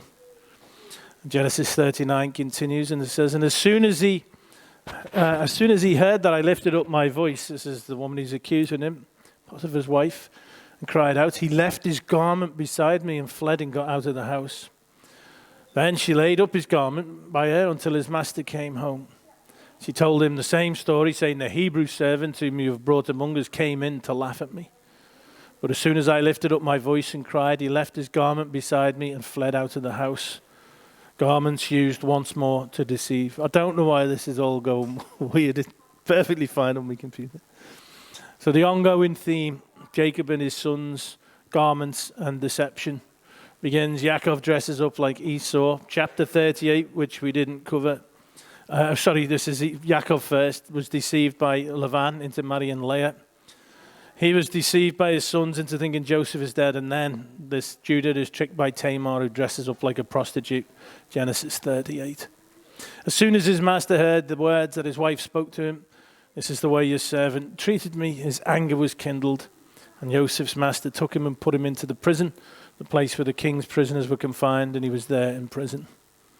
And it might not always seem like YHVH is with us, but he is. And YHVH's discipline is never without purpose. It's always measured out to bring you to repentance. Now we read that Joseph suffers, but YHVH is with him. YHVH was with Joseph and showed him steadfast love, and he gave him favor in the sight of the keeper of the prison. And the keeper of the prison put Joseph in charge of all the prisoners who were in the prison. This is just like what happened to him at Potiphar's. Whatever was done there, he was the one who did it. The keeper of the prison paid no attention to anything that was in Joseph's charge because YHVH was with him. And whatever he did, YHVH made it succeed. In the chapter 40, sometime after this, the cupbearer of the king of Egypt and his baker committed an offense against their lord, the king of Egypt. And Pharaoh was angry with his two officers, the chief cupbearer and the chief baker. He put them in custody in the house of the captain of the guard, in the prison where Joseph was confined. The captain of the guard appointed Joseph to be with them, and he attended them, and they continued for some time in custody. And one night they both dreamed, the cupbearer and the baker of the king of Egypt, who were confined in the prison. Each had his own dream, and each dream with its own interpretation. And when Joseph came to them in the morning, he saw that they were troubled. So he asked Pharaoh's officers who were with him in custody in his master's house, "Why are your faces downcast today?" And they said to him, "We have had dreams, and there is no one to interpret them." And Joseph said to them, "Do not interpretations belong to God? Please tell them to me." So the chief cupbearer told his dream to Joseph. And we move ahead. Joseph said to him, "This is its interpretation. The 3 branches are 3 days. In 3 days, Pharaoh will lift up your head and restore you to your office, and you shall place Pharaoh's cup in his hand, as formerly when you were his cupbearer." And then the bit we looked at before, "Only remember me when it is well with you, and please do me the kindness to mention me to Pharaoh, and so get me out of this house. For I was indeed stolen out of the land of the Hebrews, and here also I have done nothing that they should put me into the pit." Now, when the chief baker saw the interpretation was favorable, he said to Joseph, "I've also had a dream." So we move ahead. Joseph answered and said, "This is its interpretation. The 3 baskets are 3 days. In 3 days, Pharaoh will lift up your head from you and hang you on a tree, and the birds will eat the flesh from you." I just imagine he said the other fella, "Wow, that sounds good." And he sat there, "Go on, what does mine mean?" And then he gets told that. Where'd you go in your head with that? Well, the only places, you're full of rubbish, I suppose. On the 3rd day, which was Pharaoh's birthday, he made a feast for all his servants and lifted up the head of the chief cupbearer and the head of the chief baker among his servants.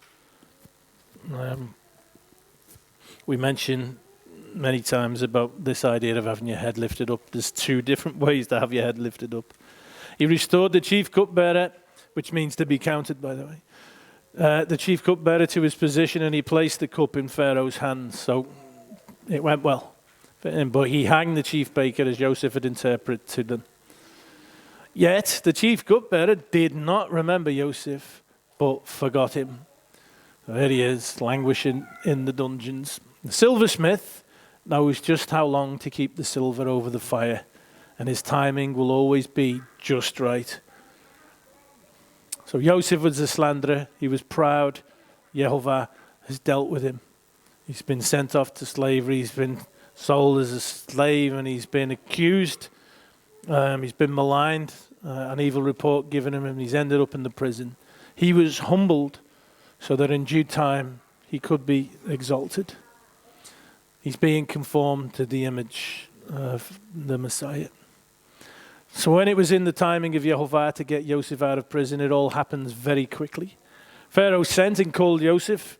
They quickly brought him out of the pit, and when he had shaved himself and changed his clothes, he came in before Pharaoh. And this is all what we see in next week's Parsha. Pharaoh said to Joseph, I have had a dream, and there's no one who can interpret it. I have heard it said of you that when you hear a dream, you can interpret it. Joseph answered Pharaoh. Okay, so here he is in front of Pharaoh. By this point, Joseph's come a long way as a person. YHVH, as we said, has disciplined him. He's been refined. The heat of affliction, very evident in the events we read, because you read them and you just think not much of it. But if you actually think what happened to him, his brothers wanting to kill him, throw him in a pit, you can imagine the malice and the intent that he was aware of when they were dealing with him. Sold into slavery, driven for miles as this slave, not knowing what's going to become of him. And then, wow, I'm doing all right in this Potiphar's house. Next thing you know, slung in a prison. And we can just read it and think nothing of it. And then something a little bit bad might go wrong in our own lives, and it's like, ooh, ooh. We just forget that just as YHVH was with Joseph, he's also promised to be with us. Okay, but like the fuller's cloth, he must have felt pretty beaten by all the events that have gone on, but they've all been for his own good. Joseph, the man who brought Yaakov an evil report of his brothers, a slanderer, one who seeks to exalt themselves by making others look bad. Joseph, the favored son who was full of pride. This Joseph got to sit before the most powerful man on the earth. Does he try to exalt or exonerate himself or tell his tale of woe? No. Instead, he is actually humble and he exalts YHVH. Joseph answered the Pharaoh, saying, it is not in me. God shall give Pharaoh an answer of peace. No, yeah, it's me. I can do that. I'm great. By the way, my situation is such. Whoever exalts himself will be humbled, and whoever humbles himself will be exalted. Pharaoh said to his servants after he explains all these interpretations, can we find a man like this in whom is the Spirit of God? And Pharaoh said to Joseph, since God has shown you all this, there is none so discerning and wise as you are. You shall be over my house, and all my people shall order themselves as you command. Only as regards the throne will I be greater than you. Reminds me of Proverbs 12:1. A king's heart is like streams of water in the Lord's hand. He directs it wherever he chooses. Something to bear in mind. He is sovereign over all things. Pharaoh said to Joseph, see, I have set you over all the land of Egypt. So this man whose character YHVH has refined, this man who said when tempted, how then can I sin, do this great wickedness and sin against God? This man who has learned not to exalt himself, but to exalt YHVH, this man goes from being a nobody to being the most powerful person on the earth. And Pharaoh took his signet ring from his hand and put it on Joseph's hand and clothed him in garments of fine linen and put a gold chain about his neck. And he made him ride in his second chariot, and they called out before him, bow the knee. Thus he set him over all the land of Egypt. And isn't it wonderful that it's like a picture of the Messiah? And you think when he comes back in glory. 1 Chronicles 29. Yours, O YHVH, is the greatness and the power and the glory and the victory and the majesty. For all that is in the heavens and in the earth is yours. Yours is the kingdom, O YHVH. You are exalted as head above all. Both riches and honor come from you, and you rule over all. In your hand are power and might, and in your hand it is to make great and to give strength to all. I often say to people who don't understand what it is to walk with YHVH and to have faith in him, I say, look, I'm not going to worry about that. If the Lord wanted to, he could make me king of England tomorrow. And he could, if he wanted to. Now, famine is coming, and Joseph will be in charge of preparations for the task ahead of him. What will turn out to serve Joseph best will be the experience he has gained through two very unpleasant life experiences: a slave in Potiphar's house and a prison deputy administrator in the dungeon. YHVH managing to turn even the worst life experiences into good. And he will be reunited with his brothers and his father. And Yehovah will use him to ensure their safety through the 7-year famine. Like I say, Yehovah is sovereign over all things. Psalm 105, when he summoned a famine on the land and broke all supply of bread, he had sent a man ahead of them, Yosef, who was sold as a slave. His feet were hurt with fetters, his neck was put in a collar of iron, until what he had said came to pass. The word of Yehovah tested him. The king sent and released him. The ruler of the people set him free. He made him lord of his house and ruler over all his possessions, to bind his princes at his pleasure and to teach his elders wisdom. And Israel came to Egypt. Yaakov sojourned in the land of Ham, and Yehovah made his people very fruitful and made them stronger than their foes. Joseph was a victim of men, but Yehovah turned it around for his glory. For those who love God, all things work together for good for those who are called according to his purpose. It might not always seem like Yehovah works all things for our good, but remember, even when we think we're alone, he is with us. Fear not, I am with you. Be not dismayed, for I am your God. I will strengthen you, I will help you, I will uphold you with my righteous right hand. Please note, the refiner of silver and the fuller of cloth could not set their process in motion, walk away and return later when it was finished. They had to be there at every stage and see it through to the end. Likewise, Yehovah is not distant from us in our trials, but is intimately engaged in our lives. When we go through tough times, we would do well to remember that Yehovah is in the business of transforming us. He's sovereign over all things. He has a plan for your life. So it is easy for us to see that being sold into slavery, being wrongly accused, and prison were all part of Yehovah's plan for Joseph, and that Yehovah was with him. I'm sure Joseph wasn't thrilled by these events, but we can see how perfectly Yehovah worked in his life. Maybe there are things in your life that you aren't thrilled with. Ask yourself, will you trust Yehovah? Jeremiah was thrown into the pit following relentless attempts to silence him. He was first put under house arrest in the house of an official, and then officially arrested in a courtyard of the guard. And when all this did not work, he was thrown into the pit. He would not have known it at the time, but the sequence of events actually saved his life. They said they lowered Jeremiah by ropes into the cistern. It had no water in it, only mud, and Jeremiah sank into the mud. Lamentations 3 tells us as to how Jeremiah felt at the time. He said, water closed over my head, and I said, I am lost. Despair. How difficult for us to understand at times that if we're steadfast and true to Yehovah, walking in his ways, then we are blessed. Circumstances may not always be to our liking, but we can trust in Yehovah. We can know that he is with us. And if what we go through makes no sense to us, it's okay. We just show him that we love him, that we delight in him and in his word. He says, my thoughts are not your thoughts, neither are your ways my ways, declares Yehovah. For as the heavens are higher than the earth, so are my ways higher than your ways, and my thoughts than your thoughts. So if you don't always understand, it's okay. All things work for the good of those who love Yehovah, who are called according to his purpose. And sometimes it might seem very difficult to believe that. Your situation might seem pretty desperate. So you ask yourself, will you put your trust in Yehovah? Or maybe you're in a good place right now. But I bet you can look back at tougher times and recognize that Yehovah was with you through it. You might not have seen it at the time, but maybe now you see how it was for your good. You have a very limited perspective on things. Yehovah sees the future. He thinks in terms of the eternal. We don't. We just see the here and now. So, back to me picture. I had no idea as to what lay ahead of me. I have no idea as to what is yet to come in my life. But I know that if I delight in Yehovah, then it will be well with me, no matter how things might seem in the moment. Yehovah makes firm the steps of the one who delights in him. Though he may stumble, he will not fall, for Yehovah upholds him with his hand. To delight in Yehovah is to delight in his word. And the invitation is, come all who thirst. Believe in me, says Yeshua. Listen diligent to me and eat what is good. Delight yourselves in rich food Incline your ear and come to me. Hear, Shema.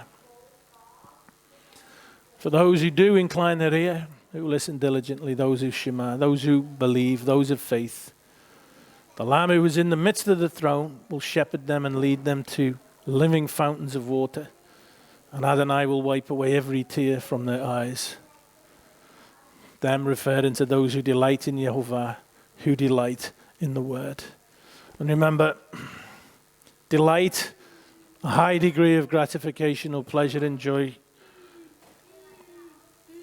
Take great joy in Yehovah and in his word. It also speaks of extreme satisfaction. That should be your relationship with Yehovah and with his word. It should be a source of great joy and satisfaction and pleasure. Take delight in Yehovah and he will give you the desires of your heart. So we pray.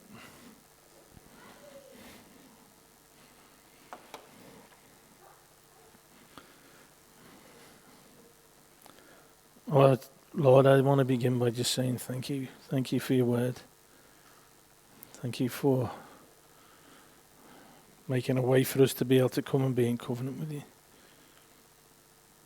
Well, I pray, Lord, for all the people who've just been taking delight in themselves, who've been fooling themselves, who've been making a charade of loving you and delighting in you and your word. I pray, Lord, that they would be convicted. I pray, Lord, that they would receive correction, that they would turn to walk in your ways, no longer trust in lying words. And I pray, Lord, for everyone who hears this, who's got stuff in them that needs to be refined and brought out. I know you, Lord, to be kind and gentle, and I just pray for that. You're sovereign over all things, and I just ask that you would be gentle with us. But also, Lord, that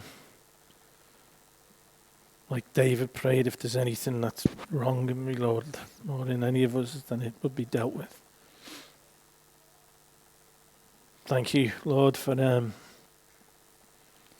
loving us enough to discipline us and to conform us to be like the image of your Son, who is amazing. And Lord, thank you that he's coming back. And just like Joseph was raised up, he will come back, Lord, in glory. And that is amazing. Thank you, Lord, for allowing us to be your people. Amen.